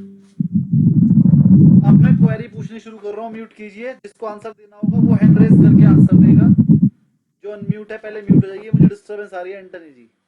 एंथनी जी बढ़ते हैं। अब आपने मार्केट में न्यूज सुनी होगी, क्या सुनी? मान लीजिए गवर्नमेंट ने टैक्स का रेट बढ़ाकर 30% कर दिया। मान लीजिए गवर्नमेंट ने टैक्स का रेट 30% कर दिया, तो बताओ ए लिमिटेड पे क्या फर्क पड़ेगा? ए लिमिटेड के प्राइस को पॉजिटिव इंपैक्ट करेगा ये या नेगेटिव इंपैक्ट करेगा? हैंड रेज कीजिए। नेगेटिव इंपैक्ट करेगा हैंड सर। रेज करने के लिए कहा था। आंसर सिर्फ और सिर्फ हैंड रेज करके देना है। चलिए कुशल शर्मा जी आंसर दीजिए। नेगेटिव इम्पैक्ट करेगा सर। नेगेटिव इंपैक्ट करेगा। क्यों करेगा नेगेटिव इंपैक्ट? क्योंकि कंपनी के ऊपर पहले 25% टैक्स लग रहा था, अब 30% टैक्स लग रहा है, यही इसीलिए। बहुत बढ़िया, यस बहुत बढ़िया, म्यूट कर लीजिए। अब विनायक जी आंसर दीजिए, कितना इंपैक्ट करेगा? सर 5% ऑफ 45,000, तो 5,000 रुपए का उनको डिफरेंस रहेगा, 5,000 करीब 3,000। कंपनी के शेयर प्राइस पे कितना इफेक्ट करेगा? ये तो हमें समझ में आ गया, कंपनी का शेयर गिरेगा क्योंकि कंपनी हाँ। लग गया। सारी कंपनियों पे ही लगा है, इस पे भी लगा है, तो ये तो समझ में आ गया ही कंपनी पे टैक्स लग गया है। जो 25% लग रहा था पहले, वो 30% लग रहा है, तो कंपनी के लिए नेगेटिव है। ये भी हमें समझ में आ गया, शेयर गिरेगा। कितना गिरेगा? एनालिस्ट को बताना पड़ता है टारगेट। टारगेट क्या है, कितना गिरेगा? ये सर यहाँ पे दो चीज हो सकती है। शॉर्ट टर्म में एक जो पैनिक लो बनती है जनरली, वैसा 5% भी 10% भी गिर सकता है, लेकिन फंडामेंटल की वजह से उसमें ज्यादा डिफरेंस नहीं आएगा 6 महीने 1 साल कितना में। गिरेगा? सर 0.5%, 1-2%। 3,000 सर, 3,000 रुपया, 420 रुपया आएगा। चलिए अब हम इसको कैसे कैलकुलेट करते हैं कि कितना गिरेगा, वो समझा रहे हैं। पैनिक की वजह से हो सकता है ज्यादा गिर जाए, लेकिन ज्यादा गिरने 30 रुपया गिरेगा, 30 रुपया। कितने रुपए गिरेगा, लॉजिक के साथ बताया जाएगा। ध्यान से समझिए। ठीक है। हम ये शीट दोबारा बनाएंगे, पता चला लेंगे। देखिए ईबीआईटी कंपनी का भी 1 लाख ही है, 40,000 इंटरेस्ट है, 60,000 बचेगा। अब टैक्स लगेगा 30% के हिसाब से 18,000, तो यहां पर बचेगा 42,000 नंबर। तो ईपीएस जो पहले 4.5 था वो 4.2 हो जाएगा। पीई रेशो 100, तो ये 420 रुपए का हो जाएगा। 30 रुपए गिरेगा। अगर वो 30 से ज्यादा गिर जाएगा तो वापस 420 जरूर आएगा, और 420 से कम गिरेगा तो एक धीरे धीरे करके 420 जरूर जाएगा। तो हमें अंदाजा पता चल गया कि ये शेयर कितना गिरेगा, क्योंकि ईपीएस पे जितना इफेक्ट पड़ा वो बाकी सब चीज सेम। 100 से मल्टीप्लाई करके 420। किस किस को समझ में आया और किस किस को लगा ये सर बड़े काम की चीज है। टारगेट डिसाइड करने के लिए किसी भी न्यूज का एक शेयर पे कितना पड़ेगा वो चेक करने के लिए ये वाली शीट बनाकर देख लिया, तो आपको क्लियर हो जाएगा ये शेयर कहां तक जाएगा। तो यहाँ पता चलता है, इसीलिए आपको एनालिस्ट बोला जाता है कि आप लोग टारगेट बता पाएंगे, अंदाजा नहीं बताना है आपने एग्जैक्ट टारगेट बताना है कहां तक जाएगा। जब आपको पता है ये कंपनी 100 पे काम करती है, 100 के पी पे काम करती है, वो उसके हिसाब से टेबल बना दो, पता लग जाएगा कि कहां तक जाएगा। किस किस को लॉजिक समझ में बढ़िया से आया? Very good. Ramu ji query बोलिए। सर वैसे इस कैलकुलेशन से तो बहुत इजी बन गया ये कि आपका 30 रुपए का है, लेकिन सपोज शेयर प्राइस का 40 रुपये वो 400 है, तो उसमें अगर आप डेली बेसिस पे देखेंगे तो 10-15 रुपए का भी मूवमेंट होता है, तो 2-3% ऊपर नीचे शेयर होता है। रेगुलरली नहीं होता, लेकिन एक वीकली अगर देखें ट्रेंडिंग मार्केट हो गया तो 2-4% ऊपर नीचे हो जाता है। तो अगर वो 5% भी बढ़ता है तो 30-35 रुपए के आसपास अगर आप देखें उसका, तो इतना मूवमेंट कर जाएगा। तो अगर गिरा तो वो सिंगल डे में इतना फॉल हो सकता है, फिर बाद में, क्योंकि ये तो इमीडिएट न्यूज का वो असर है। हालांकि कुछ लॉन्ग टर्म में कुछ इम्पैक्ट नहीं होगा, क्योंकि वो शेयर बढ़ेगा तो वो आगे कहीं ना कहीं मैनेज कर लेंगे, तो इमीडिएट इफेक्ट ज्यादा होगा। इमीडिएट इफेक्ट ज्यादा होगा, लेकिन बाद में वो इस लेवल के आसपास अपने आप को सेटल कर लेगा, जो लेवल हमने बताया। यही काम होता है रिसर्च एनालिस्ट का कि इस न्यूज का क्या इफेक्ट पड़ेगा। अभी न्यूज मैंने सिर्फ 5% बताई है, अगर यही टैक्स रेट 25 से सीधा 50 हो जाए तो क्या, या 25 से सीधा 15 रह जाए तो क्या, तो आप कैलकुलेशन कर पाओगे। चलो इसी क्वेश्चन को मैं 25 से 50 पे पहुंचा देता हूँ। जैसे ट्रंप ने किया, ट्रंप ने क्या किया, जो टैक्स पहले 25% लग रहा है सीधे 50% कर दिया, तो उससे एक्सपोर्ट पे क्या इफेक्ट पड़ा होगा, ऐसे करेंगे कैलकुलेट। अब हम ऐसा एज्यूम कर लें कि अगर पूरी कंपनी 25% था, वो मोदी गवर्नमेंट 50 कर दे तो क्या होगा। तो इसी क्वेश्चन को दोबारा कर लेते हैं 50 से। 50% करने पे ये 1 लाख ही रहेगा, ये 40 ही रहेगा, ये 60 ही रहेगा। अब टैक्स लगेगा 50%, 60 पे 30,000 का टैक्स ही लग जाएगा, बचेगा 30,000। 1000 के अगर शेयर हैं, 3 रुपए का ईपीएस हो गया, 300 रुपए हो जाएगा। यानी जो 450 वाली आइटम थी वो 300 रुपए की रह जाएगी। 33% शेयर गिर जाएंगे सारी कंपनियों के। इंडिया के जितनी कंपनियां हैं सारे शेयर गिर के 33% गिर जाएंगे, क्योंकि गवर्नमेंट ने इतना ज्यादा टैक्स 25% से सीधे 50% टैक्स कर दिया। अगर इतना ज्यादा टैक्स एक साथ बढ़ा दिया तो पूरी मार्केट 30% गिर जाएगी, 30 से 35% गिर जाएगी। ये बहुत बड़ी न्यूज है। तो ये कितनी बड़ी न्यूज है या नहीं है, ये कैसे डिसाइड करते हो आप, ये शीट बना के। चलिए एक क्वेश्चन और पूछता हूं, उससे बताइए कि क्या इफेक्ट पड़ेगा। यहां तक कि सबको सब क्लियर हो गया होगा? Yes sir. चलिए जी एक कोशिश करते हैं फिर। हाँ सर, एक्सक्यूज मी। जी जी हाँ जी, वो कंपनी का टैक्स सब कंपनी को कांस्टेंट है क्या, या डिपेंडिंग ऑन मैन्युफैक्चरिंग फैसिलिटी में है क्या? कंपनीज पे एक ही टैक्स लगता है, कॉर्पोरेट टैक्स 25% है, 25% है इस टाइम पे। और जब भी घटेगा या बढ़ेगा सब कंपनियों पे एक साथ ही घटता बढ़ता है। गवर्नमेंट चाहे तो ऐसा कर सकती है कि मैंने उठा के ये वाली कंपनी पे कुछ ज्यादा लगा देना है, लेकिन अभी तक ऐसा नहीं। गवर्नमेंट ने ये बोल रखा है किसी भी तरह की कंपनी हो, अगर वो कंपनी अंडर रजिस्टर्ड है तो उसमें 25% टैक्स है उसकी टोटल इनकम पे। Common tax, corporate tax currently 25%। Okay, thank you. Vinayak ji query बोलिए। Sir, there is some rebate given for companies which are like trading like 50 crore or less, or 5 crore or 10 crore or less. Company को loss भी हो रहा हो तो भी उसे audit कराना पड़ेगा। कंपनी पूरे साल में 1 भी रुपए की सेल ना करे तो भी ऑडिट करना पड़ेगा। कंपनी ने सेल में 50,000 करोड़ की कर ली तो भी ऑडिट करना पड़ेगा। ऑडिट कराने के बाद जो सीए उसका प्रॉफिट करके बताएगा, उस पर 25% फ्लैट रेट देना पड़ेगा टैक्स का, और कोई रिबेट कंपनी के लिए नहीं। सचिन जी आपकी क्वेरी बोलिए। सर ये जो आपने अभी फार्मूला बनाया है सर, वेरिएबल कंट्रीब्यूशन कॉस्ट और फिक्स्ड एसेट, सारी चीजें, इसमें सर जब हम मतलब ये तो हमारा थ्योरेटिकल पार्ट हो गया सर। प्रैक्टिकली जब हम एनालिसिस करते हैं सर, तो एनालिसिस करते हैं तो प्रमोटर्स कंट्रीब्यूशन, FII, DI, ये सारे कंट्रीब्यूशन जब हम देखते हैं। सिखाया नहीं है अभी, मैंने कॉस्ट शीट सिखाई है और वो भी सिखाऊंगा, वो भी आप बाद में सिखाएंगे। अभी इससे रिलेटेड कोई क्वेश्चन हो तो बोलिए, एनालिसिस में ये काम आएगा। अभी मैं जो अगले 4 क्वेश्चन पूछने वाला हूं नहीं, इससे रिलेटेड नहीं है सर, वो कंट्रीब्यूशन से रिलेटेड था सर। बस मैं कंट्रीब्यूशन से रिलेटेड अगला क्वेश्चन पूछने वाला हूँ, तो आपको समझ में आएगा कि यही काम आएगा जो समझाया आज, और प्रैक्टिकली काम करें। आपकी क्वेरी बोलिए। सर मुझे आपने जो टेबल बनाया था उसमें जो EPS तक ठीक है, मगर जो PE कैलकुलेट कर रहे हैं आप, 100 क्या शेयर प्राइस है, 100 into 4। नहीं PE रेशियो होता है। अरे फोन देखो कहाँ इधर लेकर जाओ। PE रेशियो का मतलब क्या होता है कि पीरियडिकली जो हमारा पहले से PE चल रहा है, इस न्यूज के आने से पहले हमारे शेयर का PE क्या चल रहा था। PE मतलब प्राइस अर्निंग रेशियो। वो जब आप स्क्रीनर साइट पे जाओगे तो PE का पूरा चार्ट दिख जाएगा, पिछले 6 महीने से PE क्या चल रहा था। तो उसका एवरेज ले लेते हैं, उस एवरेज से हम जो है एनालिसिस कर लेते हैं कि अंदाजा इतना प्राइस हो जाएगा। तो वो PE हमें पिछले शेयर प्राइस से पता चलता है, पिछले 1 महीने, 2 महीने, 3 महीने में शेयर का PE क्या था। हर एक कंपनी का PE अपना अपना अलग अलग होता है, तो हम पिछले 2 महीने, 3 महीने का एवरेज ले लेते हैं। अपने टेबल में अंदाजे के लिए 100 लिया है, ऐसे ही 100 अपनी तरफ से ले लिया है, लेकिन जो शेयर कंपनी का अलग अलग का PE होता है वो PE लेंगे पिछले 2-3 महीने का। इसके बाद सचिन जी की क्वेरी बोलिए। सर ये सेम एग्जांपल जो आपने अभी बताया, पूरा चार्ट जो बनाया है, इसमें अगर स्टॉक स्प्लिट होता है तो मार्केट प्राइस का टारगेट क्या हो सकता है, ये थोड़ा सा बताइए। चलो अपना क्वेश्चन लिख लीजिए। पहले 3 क्वेश्चन मैं पूछ रहा हूँ, फिर स्प्लिट वाला आज ही बता देंगे। आप अपना बस याद रखना पूछना, ठीक है। क्लास खत्म होने से पहले बताएंगे तो इजी है, अगर अभी बताऊंगा सब कंफ्यूज हो जाएंगे, लास्ट में बताऊंगा, पहले मैं इसका कॉन्सेप्ट क्लियर कर दूं टेबल का। चलिए टेबल पे आ गए हम वापस। टेबल में थोड़ी सी रेज करके इसमें दूसरे क्वेश्चन बना देता हूँ, चलो पूरी ही। चलिए क्वेश्चन दोबारा से बना रहा हूं, फिर से देखिएगा।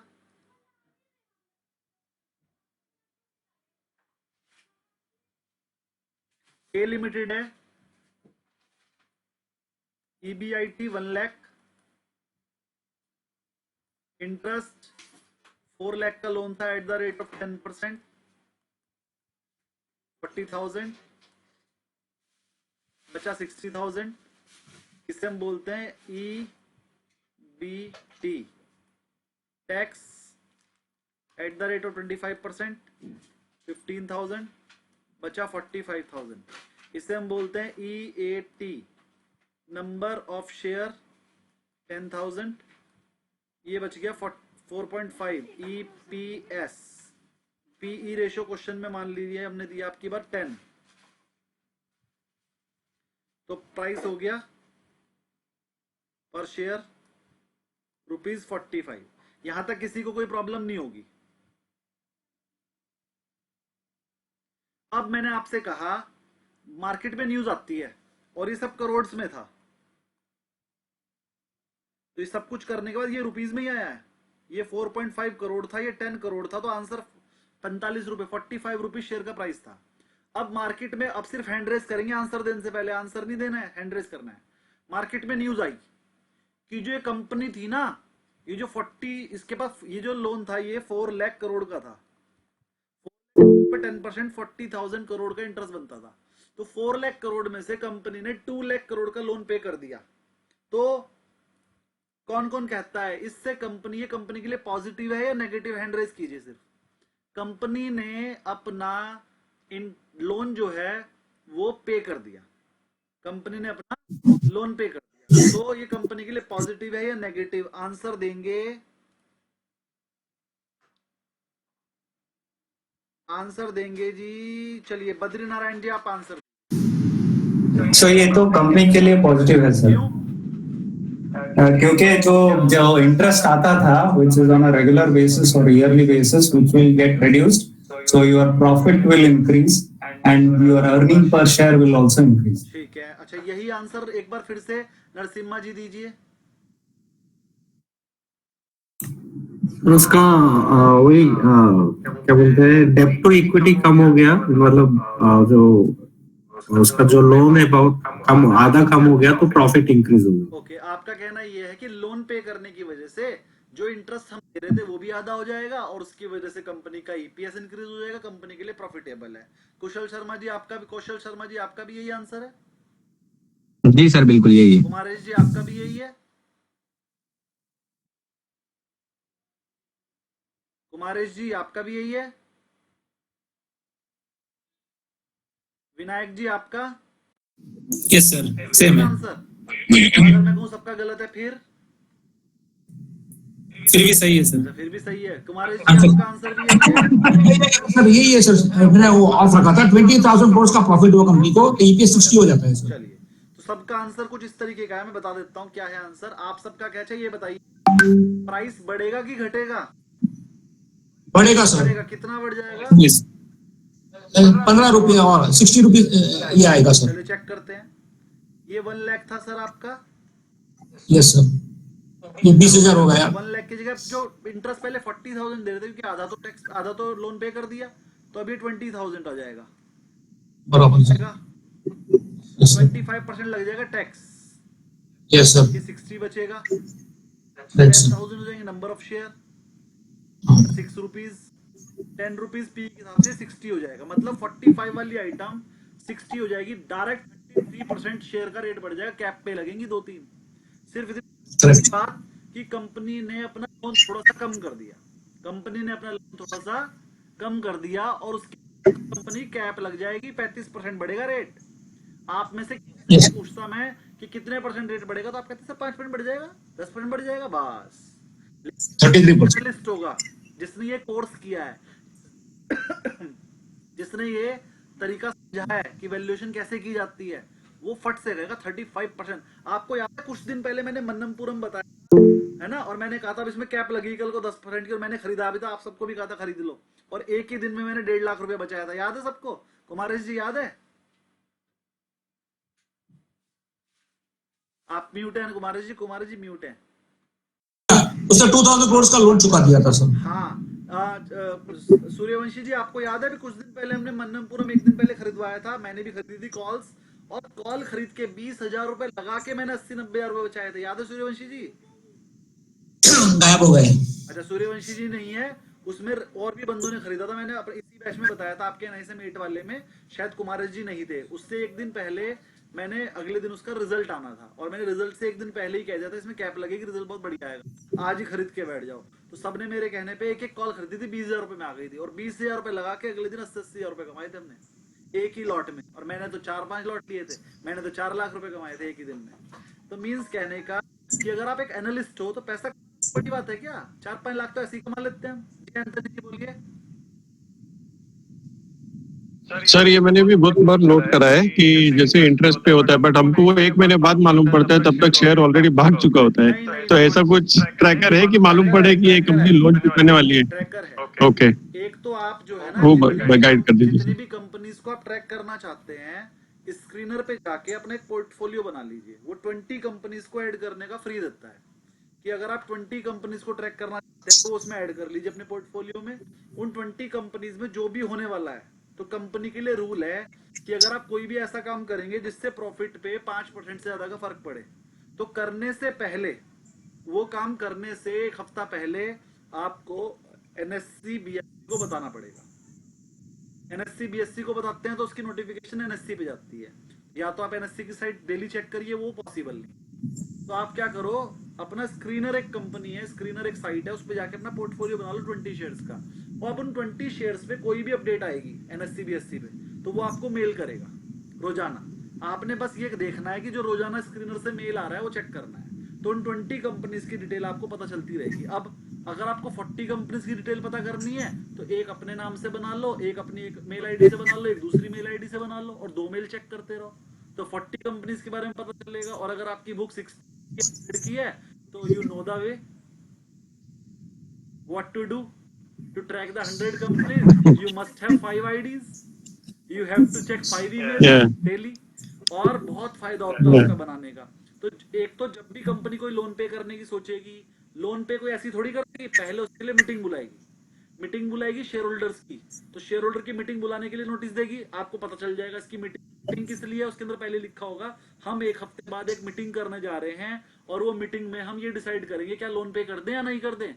तो आपको पहली बात तो 3 दिन पहले ही पता चल गया कंपनी लोन पे करने की सोच रही है। फिर वो मीटिंग होगी, मीटिंग के अंदर शेयर होल्डर वोट करेंगे, आधे शेयर कहेंगे कि नहीं कर दो पेमेंट, आधे कहेंगे नहीं कर दो, ऐसे करके आपको पता चलेगा मीटिंग में क्या फैसला आया। अगर मीटिंग में फैसला आया कि हाँ लोन पे कर दो, तो एकदम से नहीं कर देंगे, लेकिन 15 दिन बाद लोन पे कर देंगे।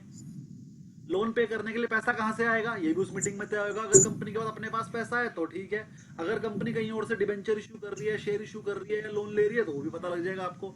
फिर आपको सारा सिस्टम बना के कैलकुलेशन करनी पड़ेगी कंपनी के लिए बेनिफिट है या नहीं है। ठीक है, तो ये सब आपको पहले ही पता चल जाता है, और 1-1 महीना पहले पता चल जाता है, और फिर आपको प्लानिंग करके शेयर खरीदने की बेचने ये देखना है। वो मैं सिखाऊंगा कैसे करते हैं, भी तो 1.5-2 महीना मेरे साथ सब सिखा दूंगा। अब एक क्वेश्चन का और, फिर उसके बाद सचिन जी की क्वेरी। चलो सचिन जी अपनी क्वेरी बोल दीजिए। सर एक तो जो हमारा डीमेट अकाउंट रहता है उसमें एक इवेंट करके एक इंफॉर्मेशन आता है। बिल्कुल, आप अपने ईमेल चेक करिए, वो भी आते हैं अगर आपने शेयर खरीद रखा हो तो। नहीं, पर इवेंट में ये जानकारी नहीं रहती सर, क्योंकि जो आप जो मेल वाला बोर्ड है ना, उसमें जो प्रॉपर जो एक्टिविटी हो रही है वो सारी इंफॉर्मेशन देंगे। इवेंट में जो फाइनल आउटपुट जो है वो दिखाता है बस। नहीं कि अगर आपने कोई कंपनी का शेयर ले रखा है और मान लीजिए मीटिंग आ रही है जिसमें शेयर होल्डर्स को वोट करना है, तो आपको 15-20 दिन पहले नोटिफिकेशन आ जाएगा कि क्योंकि आप भी शेयर होल्डर हो तो आपके पास भी आएगा कि सर हम इस तरह को मीटिंग रख रहे हैं, उसमें आप भी वोट कर सकते हो, ऑनलाइन बैठ के ना वोट हो सकता है। तो उसके लिए आपको पहले रजिस्टर्ड करना पड़ता है, फिर जिस दिन वोटिंग हो रही है उस दिन आप खुद वोट कर सकते हो। मैंने किया है अभी कुछ दिन पहले, मेरे पास PVR आइनॉक्स के बहुत ज्यादा शेयर है, 10 लाख रुपए के शेयर है मेरे पास PVR आइनॉक्स के। तो PVR आइनॉक्स में अभी थोड़े दिन पहले एक मीटिंग थी शेयर होल्डर्स की डिविडेंड को लेके, तो मैंने उसमें वोटिंग की थी, है ना। एक मेरे पास उसके हैं IRCTC के, तो उसकी भी थोड़े दिन पहले मीटिंग आई थी, मैंने उसमें भी वोट किया था। तो मैं तो वोटिंग करता है ना, फायदा तो कुछ होता नहीं, मेरे थोड़े से शेयर से क्या फर्क पड़ जाएगा, लेकिन वोटिंग कर लेता हूँ अपने आप को ना, एक बड़ा सा मैसेज होता है मैं भी शेयर होल्डर हूँ। चलिए, तो आप लोग भी कर सकते हैं। जी विनायक जी क्वेरी बोलिए, फिर हम क्वेश्चन में भूल जाऊंगा नहीं तो। विनायक जी सर क्वेरी नहीं है, एक खुलासा करना था। आप जो मोनोपोली स्टॉक्स है उसको पकड़ के रखते हो, ये सब पता चल गया नहीं, है। मोनोपोली स्टॉक्स को तो नहीं पकड़ता हूँ, जिनमें वैल्यू नजर आती है उन्हें पकड़ लेता हूँ। देखिए पीवीआर जो है ना, अपने 3-4 साल के लो पे था जब मैंने लिया था, 800-900 रुपए का, आजकल वो 1000 के आसपास शायद, है ना। मैंने 800 रुपए पे लिया था जब बहुत गिर गया था, और वो 1500 से गिर के आया 800 पे। जब 1500 से 800 पे आ गया तो मैंने ले लिया, मैंने कहा ये और नहीं गिरेगा, और वहीं से वो बढ़ना शुरू हो गया। अभी हम उसे ये नहीं कह सकते वो बहुत ज्यादा बढ़ गया है, फिर भी मुझे 20-25% बढ़ गया। कितने महीने में? 6 महीने पहले लिया था, 800 पे 1000 के आसपास आ गया है, 25% तो मिल गया मुझे 6 महीने में। और क्या चाहिए? बड़ी बड़ी कंपनियां नहीं दे पा रही, जो कंपनी बिल्कुल बेकार हो चुकी है, लोग अब मूवी देखने जा ही नहीं रहे, तब भी दी जा रही है। एक पिक्चर आने दो बस, गदर जैसी, गदर 3 जैसी, या फिर कोई ऐसी एक मूवी आन दो जो 200-500 करोड़ का बिजनेस कर ले, मैं आपको 1200 दिखाऊंगा पीवीआर, एक मूवी कर रहा हूँ। और कोई बहुत बड़ी बात नहीं है, बड़ी बड़ी मूवी आ रही है, अभी जोलेलेल 3 आने वाली है 20 तारीख को, है ना। और भी वो आने वाली है, मतलब बहुत सारी, वो राजा मौली की आने वाली है कोई मूवी। इनमें से कोई मूवी 200-400-500 करोड़ का बिजनेस कर ले। अरे मूवी 500 करोड़ का बिजनेस छोड़ो, मेरे 2-4 लाख बन जाएंगे, क्योंकि छोटे शेयर नहीं है मेरे पे, शायद 800 शेयर हैं, शायद 1000 ना हो। मेरे पे 8 लाख रुपए के पीवीआर आइनॉक्स हैं, ठीक है ना। और मैंने सिर्फ इस रखे हैं कि चलो कभी तो कोई बड़ी मूवी आएगी, मैं उसी दिन एग्जिट कर जाऊंगा। मेरे को बहुत बड़ा प्रॉफिट मेरा टारगेट नहीं है भाई। मैंने 800 पे लिया था, 1200 हो जाए मैं निकल जाऊंगा। 50% प्रॉफिट एक साल में बन गया, और क्या चाहिए? कोई भी नहीं कमाता 50% तो, है ना। IRCTC मैंने लिया हुआ है, वो भी बहुत नीचे के लेवल पे लिया था, अभी मेरे रेट से चल रहा है, मतलब प्रॉफिट में नहीं हूं मैं, 1-2% लॉस में ही हूं।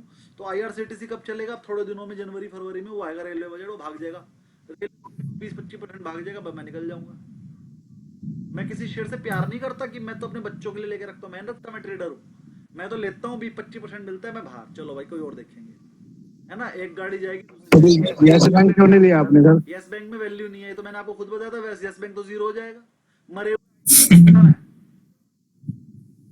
सर वो मैं जापान का जो बैंक है वो भी तो कर सर रहा एक बार है। आप स्क्रीन शेयर करेंगे सर, जो अभी आप बना रहे थे ना, चार्ट टेबल बनाई थी आपने। चलिए अब क्वेश्चन पे आ जाते हैं।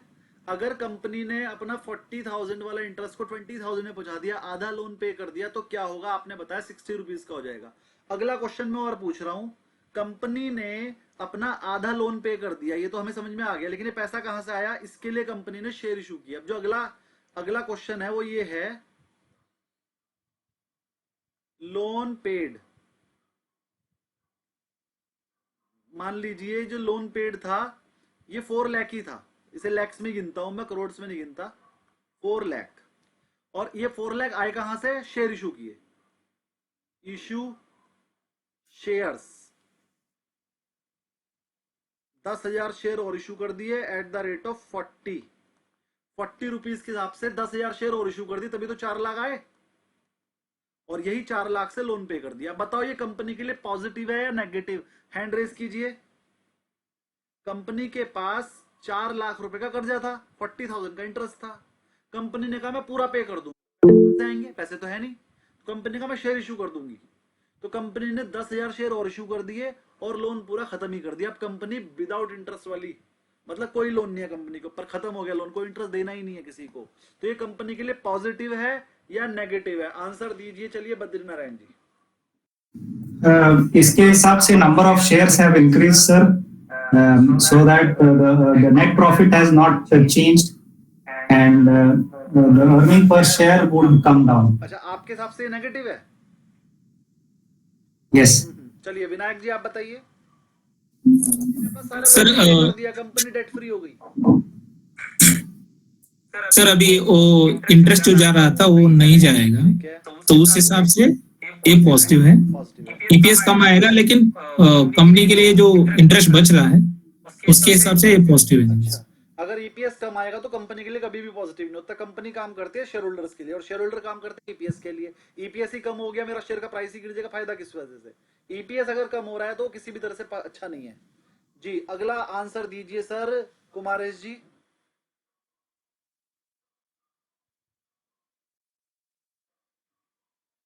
सुंदर देव जी आंसर दीजिए। सर ये पॉजिटिव होगा सर। सर एक मिनट मेरा ऑफ था। सर एक मिनट मेरा ऑफ था क्योंकि debt free company debt free हो गया है, इससे पॉजिटिव थिंग। चलो देखते हैं जी। कुमार जी आप बोलिए।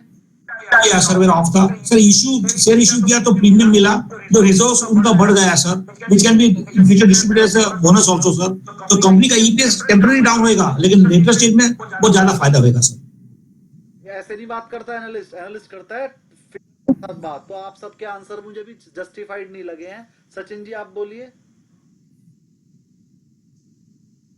सर शॉर्ट टर्म में नेगेटिव रहेगा। सर इंटरेस्ट खत्म हो गया तो इंटरेस्ट खत्म होना तो कंपनी के लिए बेनिफिशियल है सर, लेकिन वो इंटरेस्ट खत्म किया है प्रमोटर ने अपने शेयर को डाइल्यूट करके। प्रमोटर ने अपने शेयर तो डाइल्यूट नहीं किए हैं, नए शेयर इशू उन्होंने किए कंपनी ने। राइट इशू ऑफ प्रीमियम एक कंपनी क्या किया है सर? इशू किए हैं। नया शेयर कहाँ से आएगा सर? अपना डाइल्यूट करके। राइट इशू किया, राइट इशू। कुमार जी मेरे लिए भी छोड़ दीजिए। कंपनी के पहले 100 शेयर थे, 60 शेयर प्रमोटर के पास थे, 40 शेयर मार्केट में थे। प्रमोटर के पास 60 शेयर अपने हैं, कंपनी ने 20 शेयर और इशू कर दिया। अब टोटल नंबर ऑफ शेयर हो जाएंगे 120, मतलब 20 शेयर जो एक्स्ट्रा इशू हुए हैं वो 20 शेयर्स आपके बैलेंस शीट में बढ़ जाएंगे और उसके पैसे कंपनी को मिलेंगे। अगर प्रमोटर अपना डाइल्यूट करता तो उसके पैसे कंपनी को नहीं मिलते, और यहाँ कंपनी को पैसे की जरूरत है, इसलिए कंपनी नए शेयर इशू करती है। तो पहले कंसेप्ट यहाँ क्लियर रखिए। अब मैं इसका आंसर देता हूँ। चलिए सब म्यूट रखेंगे। देखिए क्या हुआ। प्रॉफिट कंपनी का 1 लाख ही रहेगा, क्योंकि कंपनी तो जैसे काम कर रही थी वैसे ही करेगी। इंटरेस्ट खत्म हो जाएगा, 1 ही लाख रुपए का कंपनी का ईबीटी आ जाएगा। टैक्स लग जाएगा 25,000, 75,000 का ईएटी आ जाएगा। नंबर ऑफ शेयर हो जाएंगे 20,000, 10,000 पहले से थे, 10,000 नए इशू हो गए। 20,000 से अगर इसको डिवाइड करेंगे तो ईपीएस आएगा 3.70, और 10 रुपीज के हिसाब से इसकी वैल्यू रहेगी 37। 60 रुपीज जाएगा कंपनी के लिए इज अ बिग नेगेटिव, क्योंकि कंपनी ने क्या, देखो समझो। टैक्स क्यों आएगा सर? टैक्स तो जीरो जाएगा ना। क्यों नहीं आएगा टैक्स? प्रॉफिट पे टैक्स नहीं लगता क्या? अगर लाख रुपए का प्रॉफिट हो रहा है तो 25% टैक्स नहीं लगेगा? 25,000 इंटरेस्ट की वजह से टैक्स भी बचता है।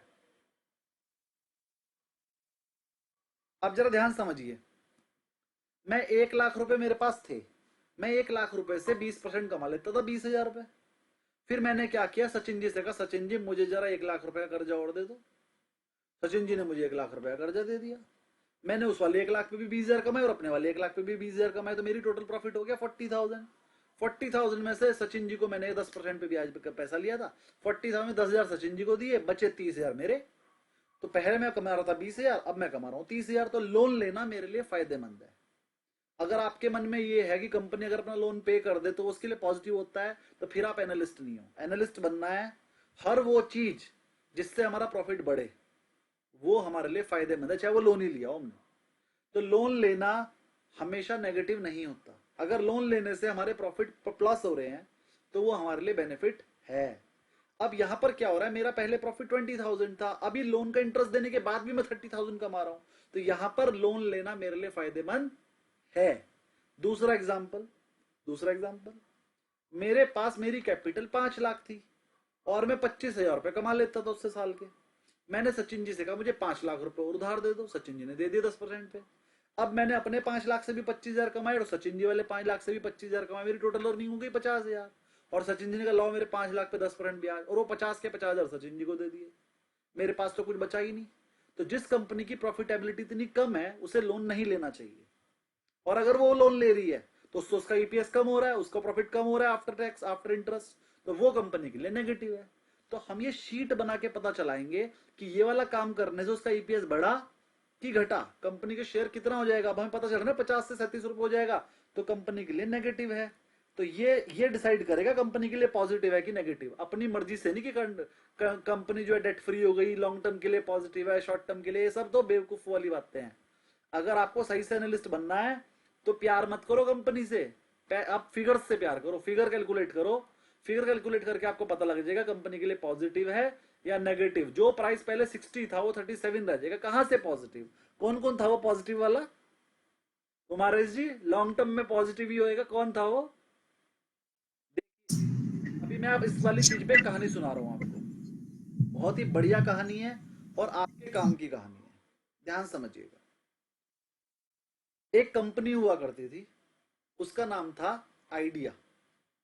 ध्यान समझिएगा मेरी बात, बढ़िया चल रही थी, कोई दिक्कत नहीं थी, प्रॉफिटेबल कंपनी थी, ठीक है, थोड़ा काम करती थी लेकिन प्रॉफिटेबल थी। प्रॉफिटेबल होने के बाद जब रिलायंस जियो आई तो उसे डर लगने लगा कि मैं तो छोटी कंपनी हूं, मैं तो मर जाऊंगी अकेली। डर की वजह से उसने कहा मैं किसी ना किसी का मर्जर कर लेती हूँ। तो एयरटेल ने उसे लिया नहीं, एयरटेल वालों ने उसे लिया नहीं ज्यादा पैसों में, और एयरटेल के अंदर मर्ज हो जाती, उसका अपना तो खत्म हो जाता, तो एयरटेल में खत्म हो जाती, फिर आइडिया को कौन जानता है। रिलायंस ने भी लेने को कहा, उसने उसे बिन दिया अपने आप को। उसने देखा कि अपने आप में वोडाफोन बहुत बड़ी कंपनी थी, ठीक है, बहुत बड़ी कंपनी थी, लेकिन खत्म हो जा रही थी। रीजन, वोडाफोन पे कर्जा ज्यादा था, बाहर से आई थी नई नई कंपनी, ज्यादा टावर लगाने के चक्कर में कर्जा ले लिया और कर्जे का इंटरेस्ट ही नहीं दे पा रही थी। तो आइडिया ने कहा मैं तो वैसे भी खत्म होने वाली हूँ, चलो वोडाफोन के साथ मिल जाती हूँ। वहां पर एक अरेंजमेंट हुआ कि भाई वोडाफोन तो वैसे ही खत्म होने वाली है, अगर उसे इंडिया की कोई कंपनी टेक ओवर कर ले तो वो खत्म नहीं होगी। तो गवर्नमेंट ने कहा ठीक है, कुछ असिस्टेंस हम भी दे देंगे आपको। तो गवर्नमेंट ने कहा भैया ठीक है, 40-50 हजार करोड़ हम भी दे देंगे, तुम्हारे शेयर होल्डर हम भी बन जाएंगे। तो वोडाफोन की जो कंपनी थी, आधी तो गवर्नमेंट ने खरीद ली, आधी आइडिया को दे दी गई। तो आइडिया और वोडाफोन को मर्ज कर दिया गया, और वो जो नई एंटाइटी थी, उस नई एंटाइटी में गवर्नमेंट ने कुछ पैसा डाल दिया, और उसकी वजह से गवर्नमेंट को उसके 60% शेयर मिल गए, और वो एज अ गवर्नमेंट कंपनी काम करने लगी 60% शेयर लेके। और गवर्नमेंट ने ये भी कह दिया कि इसमें सारे शेयर हमने नहीं लिए, कुछ LIC ने ले लिए, कुछ बैंक्स ने ले लिए, और बचा हुआ पैसा गवर्नमेंट ने डाल दिया। और ये पहले ही तय हो चुका था कि जैसे ही कंपनी अच्छा काम करने लगेगी, हम अपने अपने शेयर बेचकर निकल जाएंगे। अब अच्छा काम तो क्या करती भैया, रिलायंस और एयरटेल की लड़ाई में बेचारी वोडाफोन तो पिस गई। तो क्या हुआ, धीरे धीरे उसमें कुछ प्रॉफिट निकला, कुछ मार्केट में रूमर फैले कि वोडाफोन आइडिया तो ये हो जाएगा और वो हो जाएगा। गवर्नमेंट ने अपने शेयर बेच दिए। गवर्नमेंट ने अपनी पब्लिक शेयर होल्डिंग जो 40-50% थी उसे कम करके 20% पे ले आई, और आइडिया के जो शेयर थे वो मार्केट में पब्लिक के पास आ गए, और एयरटेल के पास रह गए थोड़े से इसने भी लिए थे, रिलायंस वालों ने भी, थोड़े से एयरटेल ने भी ले रखे थे, और बाकी बैंक्स ने, ICICI ने ले रखे हैं, SBI ने ले रखे हैं, LIC ने तो सबसे ज्यादा ले रखे हैं, इनके पास शेयर होल्डिंग रह गई। अब आज की टाइम पर क्या हो रहा है कि वोडाफोन आइडिया पे कर्जा इतना है, वो उसका इंटरेस्ट ही नहीं दे पा रही है। तो अल्टीमेटली ये जो कर्जा लेने का जो इनका वो था डिसीजन, वो गलत था। कर्जा लेना ही नहीं चाहिए था। उन्हें क्या करना चाहिए था, इंडस टावर से कहते भाई तू टावर लगा, हम तुझे किराया देंगे। उन्होंने कहा इंडस टावर की ऐसी की तैसी, हम तो अपना टावर खुद ही लगा लेंगे। वो टावर के चक्कर में कंपनी उजड़ गई। वरना इंडस टावर को, आइडिया कैसे काम करती थी, आइडिया का अपना कोई टावर नहीं था, वो इंडस टावर के जो टावर थे वो किराए पे लेती थी। एयरटेल कैसे काम करती है आज भी, इंडस टावर के जो टावर होते हैं उन्हें किराए पे ले लेती है। एयरटेल जैसी बड़ी कंपनी अपने टावर नहीं लगा रही, ये आइडिया जैसी छोटी कंपनी क्यों लगा रही थी, बेवकूफी थी। और अगर गलत डिसीजन लोगे तो गलत ही होगा। अब जो बंदे कह रहे हैं सर आइडिया बाहर निकल जाएगी, सोच के देखो, आइडिया सेल कर रही है 100 रुपए की, इंटरेस्ट है उसका 400 रुपए, कैसे बाहर निकल जाएगी बस मुझे बता दो। अगर उसने अपनी सेल 4 गुना भी कर ली तब भी वो सिर्फ इंटरेस्ट दे पाएगी, प्रॉफिट की तो बात ही छोड़ दो। और 4 गुना क्या करने देंगे उसकी सेल को एयरटेल और रिलायंस, नहीं करने देंगे। अल्टीमेटली आइडिया वोडाफोन बिकेगी, इंसॉल्वेंट होगी और बिकेगी। उस पर इतना कर्जा है जो मर्जी कर ले, वो अपना कर्जा ही नहीं चुका सकती कभी भी। वो 10-5 साल के अंदर, 2-4 साल के अंदर इंसॉल्वेंट होगी, और उसे अल्टीमेटली कौन खरीदेगा, या तो एयरटेल खरीदेगा या रिलायंस खरीदेगा औने पौने दामों में। औने पौने दामों में मतलब आपका शेयर जो भी 10 रुपए 15 रुपए का चल रहा है, 8 रुपए का चल रहा है, वो 2 रुपए का रह जाएगा। हो सकता है 50 पैसे का रह जाए, हो सकता है 5 पैसे में खरीद दे। एयरटेल खरीदेगी, उसे टेक ओवर करेगी फ्री में, अनलिस्टेड हो जाएगी वो कंपनी, आपको 5 पैसे भी नहीं मिलने वाले उसके शेयर में। जिसने 10 लगाए होंगे उसके भी मिट्टी, जिसने 5 पैसे लगाए होंगे उसकी भी मिट्टी।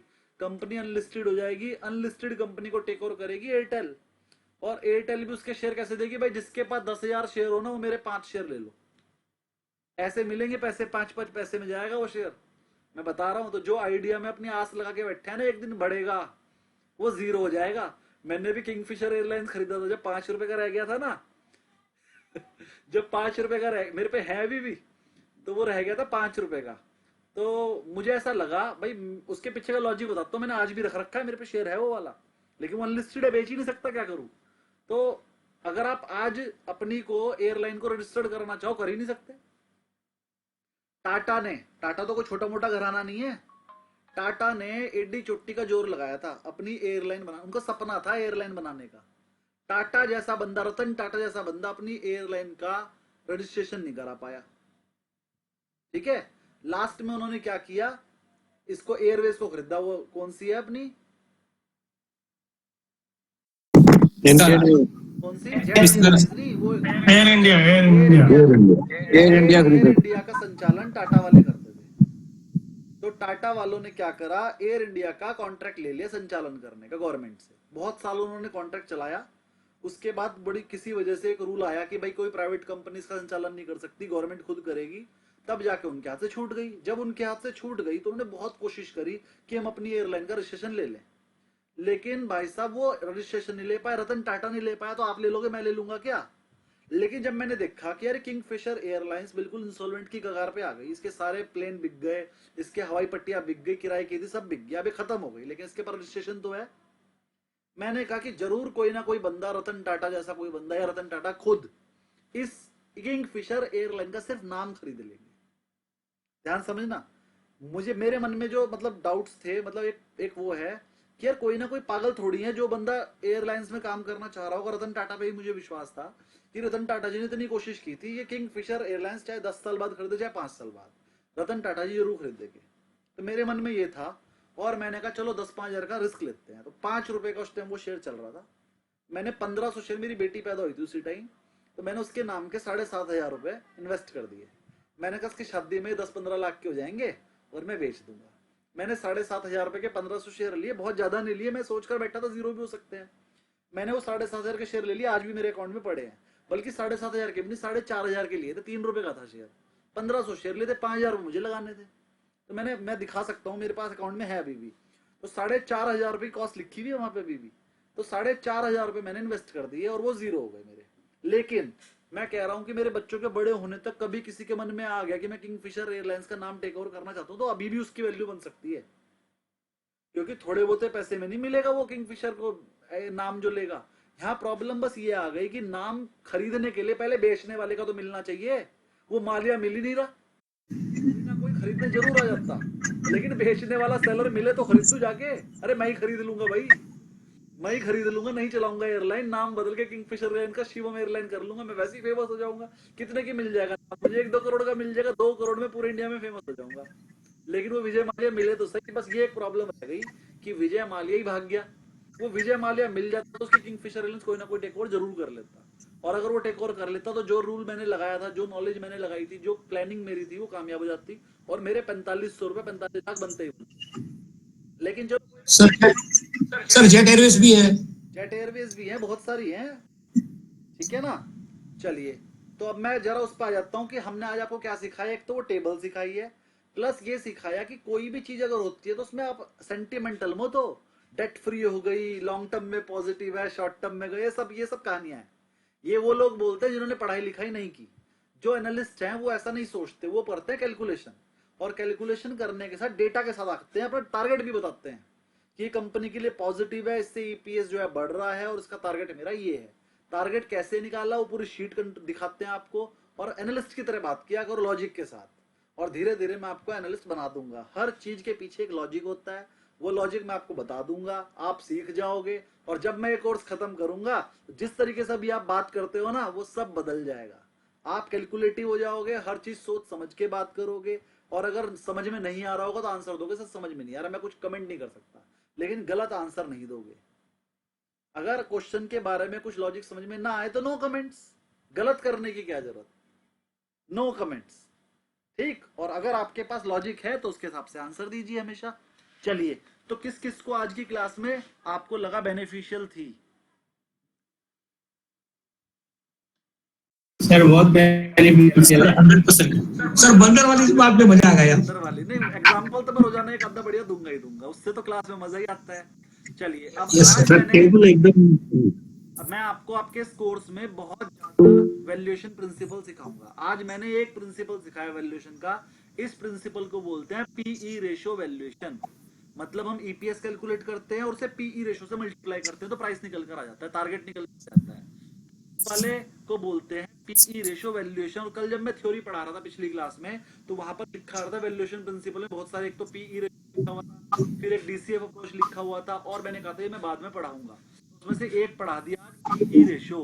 पीई रेशियो से किसी भी शेयर को वैल्यू कैसे किया जाता है वो शीट मैंने आज आपको सिखा दी है, और पीई रेशियो से वैल्यू करना भी सिखा दिया, और जो मार्केट में नई नई न्यूज आती हैं उसको कैसे एनालिसिस करते हैं कि ये शेयर के लिए पॉजिटिव है या नेगेटिव, कितनी पॉजिटिव नेगेटिव है, ये भी मैंने आपको। ये एक लास्ट क्वेश्चन पूछ के आज की क्लास खत्म करेंगे। विनायक जी अपनी क्वेरी पूछिए। सर 2 क्वेश्चंस थे मेरे। अभी जो भी न्यूज आएंगे उससे मार्केट में तो तेजी आएगी, पॉजिटिव हो या नेगेटिव हो तो गिरावट भी आएगी, लेकिन वो इमीडिएटली शॉर्ट टर्म में कैसा होता है उसको कैसे कैप्चर करे एज ए ट्रेडर, पहला क्वेश्चन। ट्रेडर जो शॉर्ट टर्म में होता है वो चार्ट से हो सकता है और बहुत सारी चीजें होती है, वो मैं इस कोर्स में धीरे धीरे सिखाऊंगा। सेकंड क्वेश्चन बोलिए। या अभी भी आईडी के पास गवर्नमेंट का 50% शेयर होल्डिंग है, तो उसके बारे में मुझे गवर्नमेंट की 50% शेयर होल्डिंग होने से क्या होगा? जब उसे प्रॉफिट ही नहीं हो रहा है, प्रॉफिट ही नहीं हो रहा है तो किसी के पास भी शेयर होल्ड। दूसरा, जब भी उसके रेट बढ़ेंगे, जैसे उसके रेट 20 रुपए के आसपास आएंगे, गवर्नमेंट बेच देगी, तो उसके कैप लगी है 20 रुपए से ऊपर तो उसने जाना ही नहीं है। 15 से 20 रुपए के बीच में गवर्नमेंट की कॉस्ट है, 15 से 20 रुपए के बीच में एलआईसी की भी कॉस्ट है, 15 से 20 रुपए के बीच में ही सारे बैंक्स की। जैसे ही वो 20 रुपए के आसपास आएगा सारे बेचने को आएंगे, तो चाहे उसमें कितना भी कुछ बढ़िया हो जाए, 20 रुपए से ऊपर तो उसे जाना ही नहीं है। लेकिन मुझे तो 20 रुपए भी आता हुआ नहीं दिख रहा है। रूमर की वजह से कभी कभार 9-10 रुपए, 12 रुपए, 15 रुपए तक आ जाता है, वहीं पर गवर्नमेंट बैंक और गवर्नमेंट बेच देती है अपने शेयर। अल्टीमेटली फंसता कौन है? रिटेल इन्वेस्टर, और लास्ट में वो जीरो हो जाता है, उसमें कुछ नहीं है बचने वाला। एयरटेल और रिलायंस उसे जीने नहीं देंगे, उसे इंडस टावर टेक ओवर करेगा, और इंडस टावर में 20% शेयर होल्डिंग एयरटेल की है, इंडस टावर में 10% शेयर होल्डिंग वोडाफोन आइडिया की है पहले से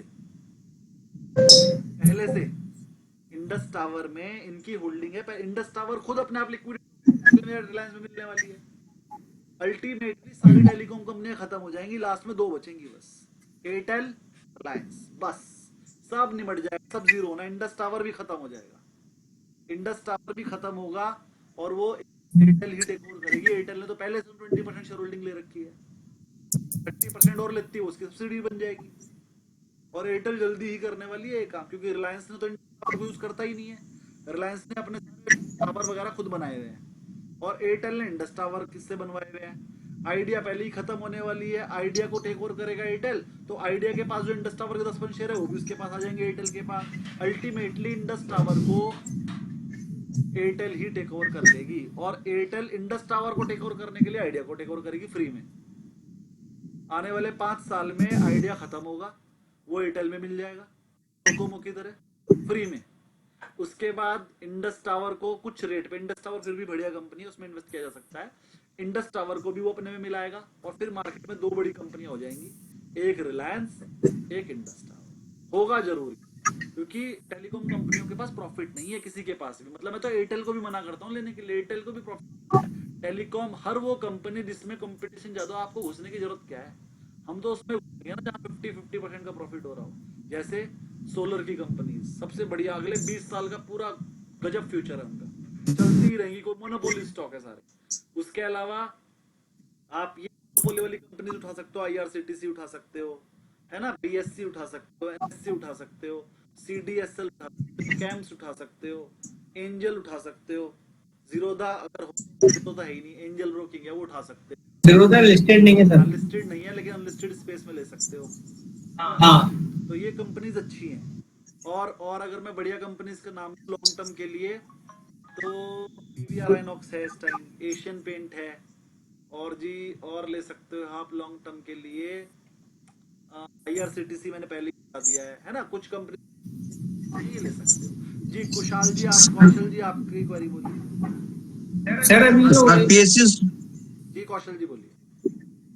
सर सब हो गया होगा तो एक 5 मिनट में बस आपने मन्नपुरम फाइनेंस का कैसे किया था वो एक बार मतलब आपकी स्क्रीन दिखा देना, आपने क्या वो देखा था और आपने क्या कैसे आपने ये निकाला। मैंने कुछ नहीं देखा था, मैं आपको बताता हूँ। जो स्टूडेंट 8 पढ़ चुके हैं वो आपको गवाही देंगे। मैंने एक स्ट्रेटजी बताई हुई है कि मुझे रोज के 4 से 5 पता लग जाता है जो अगले दिन भागेंगे। जैसे मैंने प्रेस्टीज बताया, याद है आपको? मैंने कल प्रेस्टीज बताया, 3% भागा है। मार्केट तो नहीं भागी, मार्केट तो नेगेटिव है, लेकिन मेरा बताया हुआ शेयर 3% चला है, आधा 1% नहीं चला है, 3% चला है, कोई तुक्का नहीं हो सकता ये। नहीं हो सकता, सही है। बताता हूँ मैं कहता हूँ देखो आज बता रहा हूँ कल चलेगा। अच्छा आज मैंने क्या बताया है, आज भी मैंने बताया है ना शेयर अंबुजा, हाँ, एक बताया था, अंबुजा सीमेंट बताया है और एक अंबुजा सीमेंट। एक और बताया है। ये दोनों शेयर कल चलेंगे, आज बताए हैं कल चलेंगे, मैंने खुद ने लिए हैं, है ना। प्रेस्टीज मैंने कल बताया था, आज चला है, मतलब मैंने, है ना। और आज मैंने अंबुजा बताया, वो कल चल जाएगा, ठीक है।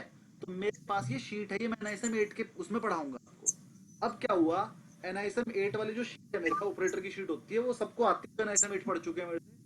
सूर्यवंशी जी को भी पता है, सचिन जी को भी पता है, कुमारस जी को भी पता है, और बहुत ईजी है, 5 मिनट में बन जाता है वो डेटा। वो मैं NISM 8 में बताऊंगा। तो वो वाली शीट से मुझे डेटा बना, तो मुझे पता चल गया इसके अंदर ऑपरेटर बैठा है।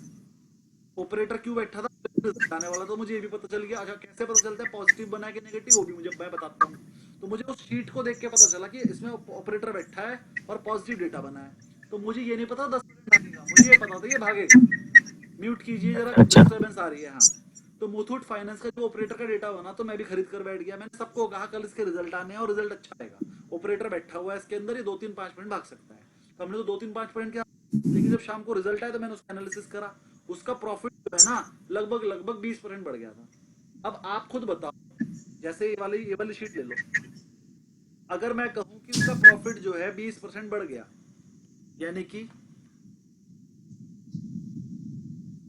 एक कंपनी है उसका EBIT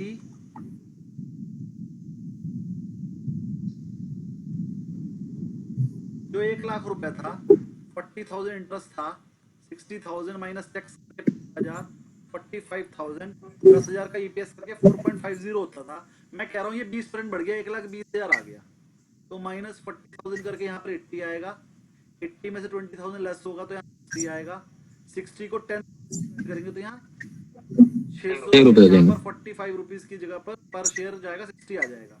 और मान लीजिए 20 का EPS है, जो पहले 900 रुपए का रेट बन रहा था 45 के हिसाब से, वो 1200 का हो जाएगा। 900 वाली चीज 1200 हो जाएगी, तो 33.33% बढ़ेगा वो शेयर। ऐसे ही करके मुथूट फाइनेंस का भी प्रॉफिट इस तरीके से जब बढ़कर आया, तो मैंने अंदाजा लगाया कि यार ये तो कम से कम 15% बढ़ना चाहिए। तो मैंने शाम को ही बोला कि प्रॉफिट इतना बढ़िया आया, उस दिन क्लास थी मेरी शाम को, तो मैंने शाम को क्लास में बोल दिया था कि सुबह को मुथूट फाइनेंस का प्रॉफिट इतना बढ़िया आया कि सुबह को खुलेगा ही वो कैप लगा के, मतलब सुबह को 9:15 बजे आप खरीद नहीं पाओगे। मेरे से सारे स्टूडेंट पूछने लगे सर सुबह को खरीद लो, मैंने कहा सुबह को खरीद ही नहीं पाओगे, वो खुलेगा ही कैप लगा के। खरीदना था तो आज खरीदना था ना, खरीदना था तो आज खरीदना था। मैंने तुम्हें पहले बता दिया था खरीद लो तो खरीद लेते। मैंने 6 लॉट लिए थे उसके 6, और अगले दिन वो 10% की कैप लगा के खुला था। सुबह को 7:15 खुला, मैंने बेच दिया। IEX में भी सर, 3 लाख IEX के भी आपके 2 कॉल खड़े हैं, मैंने कल स्क्रीन में देखा था। IEX मेरे पास है, एक महीना। हाँ, तो मेरा सर आज निकल गया सर। अभी जो आपने एक सम्मेलन बताया था ना, सम्मान कैपिटल, मान कैपिटल 35 है वो। एक बार 40 से ऊपर जाने दो, सीधे 60 ही दिखाई देगा। एक दिन उसे 40 के ऊपर निकलने दो, 8 से 10% एक ही दिन में बढ़ जाएगा। क्योंकि जब उसी रेंज में सर अभी रिप्लेसमेंट ले रहा है। आज से 7 दिन पहले सम्मान कैपिटल 117 पे बताया था, वो एक ही दिन में बढ़कर 140 हो गया था। 8-10% बढ़ गया था एक ही दिन में। अब वो 140 पे रुका हुआ है। वो जिस दिन भी 140 क्रॉस करेगा वो 160 दिखेगा डायरेक्ट। एक ही दिन में 10% भागेगा वो, और उसके अंदर ऑपरेटर बैठा हुआ है, भागेगा ही भागेगा। मेरे पास सम्मान कैपिटल भी अगर आप देख रहे होंगे तो 2 लॉट है सम्मान कैपिटल के भी, और वो भागेगा ही भागेगा, कल में भागने वाला है। हम एक हफ्ते से होल्ड करे बैठे थे, आज भाग गया ना 2.5-3%, अभी और भागेगा। एक बार IEX पे 150 क्रॉस कर रहा है तो थोड़ा सा रिस्क है, 150 मेरे हिसाब से क्रॉस नहीं करेगा, लेकिन अगर गलती से 150 के ऊपर टिक गया तो 160-70 दिखेगा, 10% भाग जाएगा एक ही दिन में। सर ये जो आप मतलब इसमें पोजीशन बनाते हैं, आप कॉल साइड में ऑप्शन लेके बैठते हैं? हाँ, मैं रिस्क नहीं लेता हूँ, मैं या तो कॉल ले लेता हूँ या पुट ले लेता हूँ। ज्यादा से ज्यादा क्या होगी, 0 हो जाएगी, लेकिन मेरी ज्यादातर 0 होती है, डबल ट्रिपल हो जाती है। अभी क्या है सर, मैंने फ्राइडे को ना निफ्टी का एक कॉल सेल करके रखा हुआ था 25-50 का, तो वो 128 पे सेल करके रखा हुआ था लास्ट में मार्केट क्लोजिंग आवर्स में। और हेजिंग के लिए क्या, मार्जिन के लिए मैंने एक 2 रुपए वाला कॉल खरीद के रखा था, जिससे मेरा मार्जिन कम होगा। हाँ, नहीं उसमें कोई हेजिंग नहीं है, तो वो मार्जिन के लिए बस मेरा। तो अभी उसमें मेरा ठीक ठाक चल रहा है, मतलब 30-40 पॉइंट्स का प्लस में है। अभी मैंने पोजीशन अपनी काटी नहीं, क्योंकि मुझे लग रहा था कि अगर 100 पॉइंट्स की गैप अप खुलता है तो जो 77 पे क्लोजिंग की है तो वो 90-100 के आसपास हो जाएगा। अगर जैसे 300-400 पॉइंट ऊपर खुल गया तो बात अलग है। और जो भी अभी ग्लोबल सेंटीमेंट्स देख के लग रहा है कि हाँ मार्केट इतना ज्यादा ऊपर नहीं होगा, तो इसलिए अगर 10-20 पॉइंट भी नेगेटिव खुलता है तो वो 70 की प्रीमियम है वो आ जाएगी 40 पर। चलिए मेरा तो सजेशन यही है, मार्केट बुलिश है, कॉल बेच कर मत बैठो, पुट बेच के बैठो। मैं बिल्कुल बहुत प्लानिंग के साथ में करके बैठा, ऐसे नेगेटिव पोजीशन में बना के बैठा नहीं। फिर ठीक है। काव्यांश जी आपकी क्वेरी बोलिए। सर कल का शेयर बता दीजिए, कल कौन सा चलेगा? बताया तो है, सम्मान कैपिटल बताया है, अंबुजा सीमेंट, कौन सा अंबुजा बताया था ना, सीमेंट का एक शेयर बताया, अंबुजा सीमेंट बता रखा है। आईएक्स में से मैंने बुक करवा दिया, लेकिन अगर कोई लेना चाहे तो ले सकता है, 150 के ऊपर वो तेज है। और कुछ शेयर मैंने आज और निकले थे हमारी शीट में, हम एक शीट बनाते हैं रोजाना, आज उसमें 5-6 शेयर आए थे, तो वो वाले हैं, वो देखकर बता देंगे। वरना आप कल और परसों के शेयर मत पूछिए।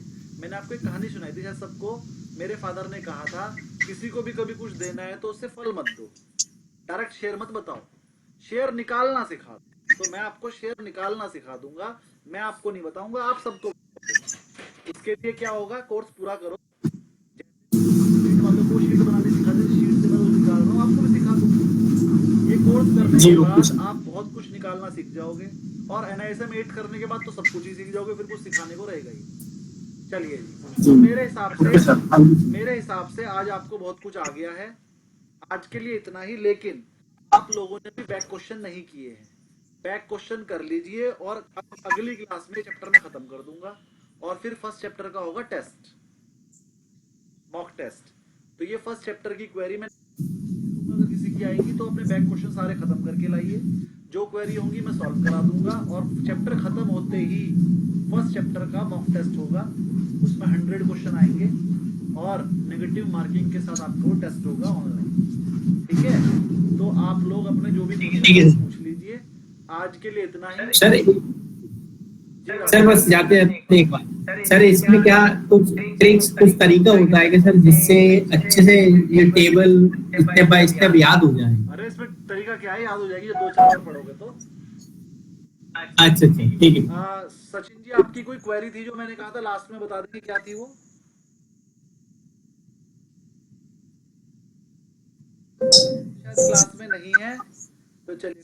स्प्लिट वाली थी सर, मैंने आज स्प्लिट के बारे में था। स्प्लिट सर मैंने आज गॉडफ्रे फिलिप्स लिया बोनस खाने के लिए। क्या गॉडफ्रे फिलिप्स लिया सर, 18 शेयर, 1.5 लाख के इन्वेस्टमेंट तो थी। ये समझाया तो था कुमार जी, बोनस से कुछ नहीं होता।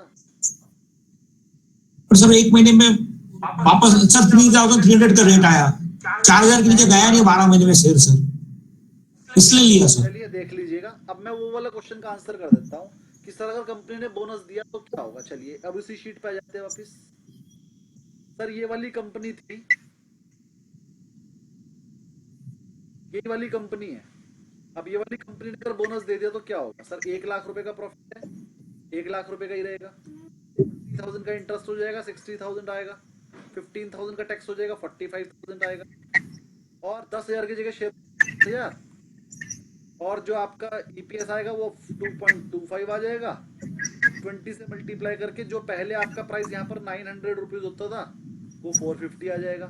तो पहले 900 का एक शेयर होता था, 450 के 2 शेयर है, तो ना कोई प्रॉफिट ना कोई लॉस। तो बोनस शेयर से ना तो आपको कोई बेनिफिट है ना कोई लॉस है। अब अगर कोई कंपनी अपने लिए बोनस शेयर इशू कर दे तो उससे ना तो शेयर बढ़ना चाहिए ना घटना चाहिए, लेकिन सेंटिमेंटल इफेक्ट होता है, ये बात सबको थोड़ी पता है। तो कुछ लोग उसे खरीद कर बैठ जाते हैं, उसकी वजह से का प्राइस बढ़ जाता है। बोनस इशू होने के बाद रेट वहीं वापस आ जाएगा। तो बोनस से ना तो शेयर पे कोई पॉजिटिव इम्पैक्ट पड़ता है ना कोई नेगेटिव इम्पैक्ट पड़ता है। हाँ, थोड़ा बहुत इसे सेंटिमेंटल पॉजिटिव हो सकते हैं, और दूसरा पॉजिटिव भी होता है कि 900 रुपए का शेयर लेने के लिए हर लोगों को डर लगता है, लेकिन 450 का शेयर ज्यादातर लोग ले लेंगे। तो इस वजह से इसे पॉजिटिव हल्का सा मान लिया जाता है। बाकी बोनस से कोई इफेक्ट नहीं पड़ता है शेयर प्राइस पे, ना तो वो पॉजिटिव है और ना वो नेगेटिव है। उसे बस सेंटिमेंटल पॉजिटिव मान सकते हैं। 1-2% का 4% का इफेक्ट हो सकता है पॉजिटिवली शॉर्ट टर्म के लिए। क्लियर। टैक्स में थोड़ा कुछ जैसे फायदा हो सर जाता है। प्रांजलि का हुआ है। हाँ, और टैक्स में भी कोई बेनिफिट नहीं होता है। कौन बोल रहा था टैक्स में बेनिफिट, जरा बताना कैसे। सर 900 रुपए का शेयर लिया, हाँ, 450 में बेच दिया, अच्छा जी। जो तुमने दूसरी जगह 4 लाख रुपए कमाए होंगे उसकी सेट ऑफ में तुमको चलो थोड़ा सा टैक्स के बारे में बात कर लेते हैं। अगर आपने 900 का शेयर लिया और उस पर आपको बोनस मिल गया, तो टैक्स वालों में बहुत दिमाग है, वो कहते हैं हम उसकी कॉस्ट को 450 मान लेंगे। अब आपने 450 में ही लिया और 450 में बेचा, कुछ नहीं फायदा हुआ। ठीक है जी। वो असल में क्या है ना, मैं सीए भी हूँ ना, साथ में मुझे टैक्सेशन भी आती है, वरना तो मैं आपकी बात तो नहीं करता। हाँ जी ठीक कह रहे हो आप। अगर इसलिए तो पूछ रहे हैं सर अभी।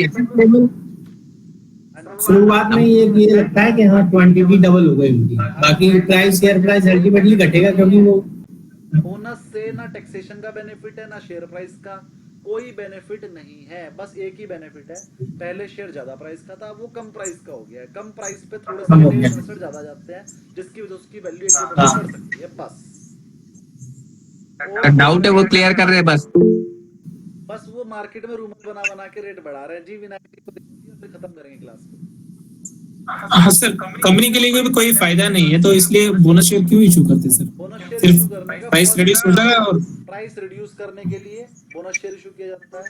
दूसरा, कंपनी के पास प्रॉफिट रिजर्व एंड सरप्लस बहुत ज्यादा हो जाता है, लेकिन कंपनी वो प्रॉफिट आपको देना भी चाहती है, लेकिन कैश में देना नहीं चाहती, तो कंपनी आपको बोनस शेयर इशू कर देती है। इससे क्या होता है, उसकी कैपिटल बढ़ जाती है। शेयर कैपिटल जैसे पहले 1 करोड़ 2 करोड़ हो गई, क्योंकि वो प्रॉफिट में से पैसा निकला और कैपिटल के नाम पर आ गया, तो कंपनी की कैपिटल बढ़ जाती है, कंपनी को लोन लेना इजी हो जाता है, कंपनी के शेयर होल्डर्स बढ़ जाते हैं, और कंपनी की मार्केट में वो बढ़ती है रीच अपने शेयर्स की। सर इसमें और एक इशू है। 74% होल्डिंग प्रमोटर मोदी के पास है, खाली 14% गांव के पास है, तो प्रमोटर ज्यादा कमाया सर। कमाया कहाँ, अगर बोनस शेयर दिया तो ना आपने कमाया ना प्रमोटर ने कमाया।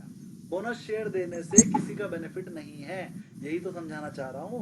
प्रमोटर को भी फायदा नहीं हो रहा है, प्रमोटर के पास पहले भी 100 करोड़ की शेयर, तब भी 100 करोड़ की, पर बोनस होने से नंबर ऑफ शेयर बढ़ जाते हैं, प्राइस हाफ हो जाता है, ओवरऑल वैल्यू तो उतनी रहेगी सर। क्वांटिटी बढ़ जाती है ना सर, प्राइस हो जाता है। पर सर 2 शेयर पे, 1 शेयर पे 2 शेयर बोनस है, तो 300, अभी उनके पास 100 करोड़ थे, अभी 300 करोड़ के शेयर हो गए। नहीं, अगर आपके पहले मान लीजिए 100 करोड़ के शेयर थे, जिसमें 1 करोड़ शेयर थे, 100 रुपए का रेट था, अब आपने एक पे एक बोनस दे दिया, तो अभी भी 100 करोड़ की शेयर है। अब आपके पास 2 करोड़ के शेयर, 2 करोड़ शेयर हो जाएंगे, लेकिन रेट 50 रुपए हो जाएगा। मार्केट कैप सेम ही रहता है, मार्केट कैप तो सेम ही रहता है सर, वैल्यू सेम रहती है कुमारेश जी। एक एग्जांपल और सुन लीजिए, आपके 300 रुपए का शेयर था, कंपनी ने एक पे 2 बोनस दे दिए, तो अब कितने हो जाएंगे, अब 100 वाले 3 हो जाएंगे। पहले 300 वाला 1 था, अब 100 वाले 3 हो जाएंगे, प्राइस तो उतना ही रहना है। बोनस से आपको कोई बेनिफिट नहीं होता है, और ये मैं पिछले बैच में समझा चुका हूँ कुमारेश जी, नहीं समझ में आया था इसलिए आज फिर से समझा रहा हूँ। बोनस से कोई प्रॉफिट नहीं होता है। पतंजलि में भी आपने यही सोच के लिया, और आज आपने एक शेयर और ले लिया, यही सोच के होता है प्रॉफिट। मैं कह रहा हूँ नहीं होता। आप कोर्स करने के बाद भी नहीं समझ पाएंगे तो क्या होगा। बोनस से कोई बेनिफिट नहीं होता है, डिविडेंड से भी नहीं होता है। अगर किसी के मन में हो कंपनी ने डिविडेंड डिक्लेयर किया तो मैं डिविडेंड लेने के लिए ले लूंगा, आपकी कंपनी ने 10 रुपए का डिविडेंड डिक्लेयर किया, आपने ले लिया, एक दिन पहले 10 रुपए आपको मिलेंगे, अगले दिन वो 10 रुपए गिर जाएगा, तो जिस दिन भी डिविडेंड की एक्स डेट होगी उस दिन वो गिर जाएगा। तो डिविडेंड लेने से भी कोई बेनिफिट नहीं होता है, तो डिविडेंड और बोनस से कोई इफेक्ट नहीं पड़ता है। चलिए आज के लिए इतना ही, थैंक यू वेरी मच, शब्बा खैर, good night, Ram Ram thank you sir. देखो भाई रिटर्न भरी जाएगी क्या।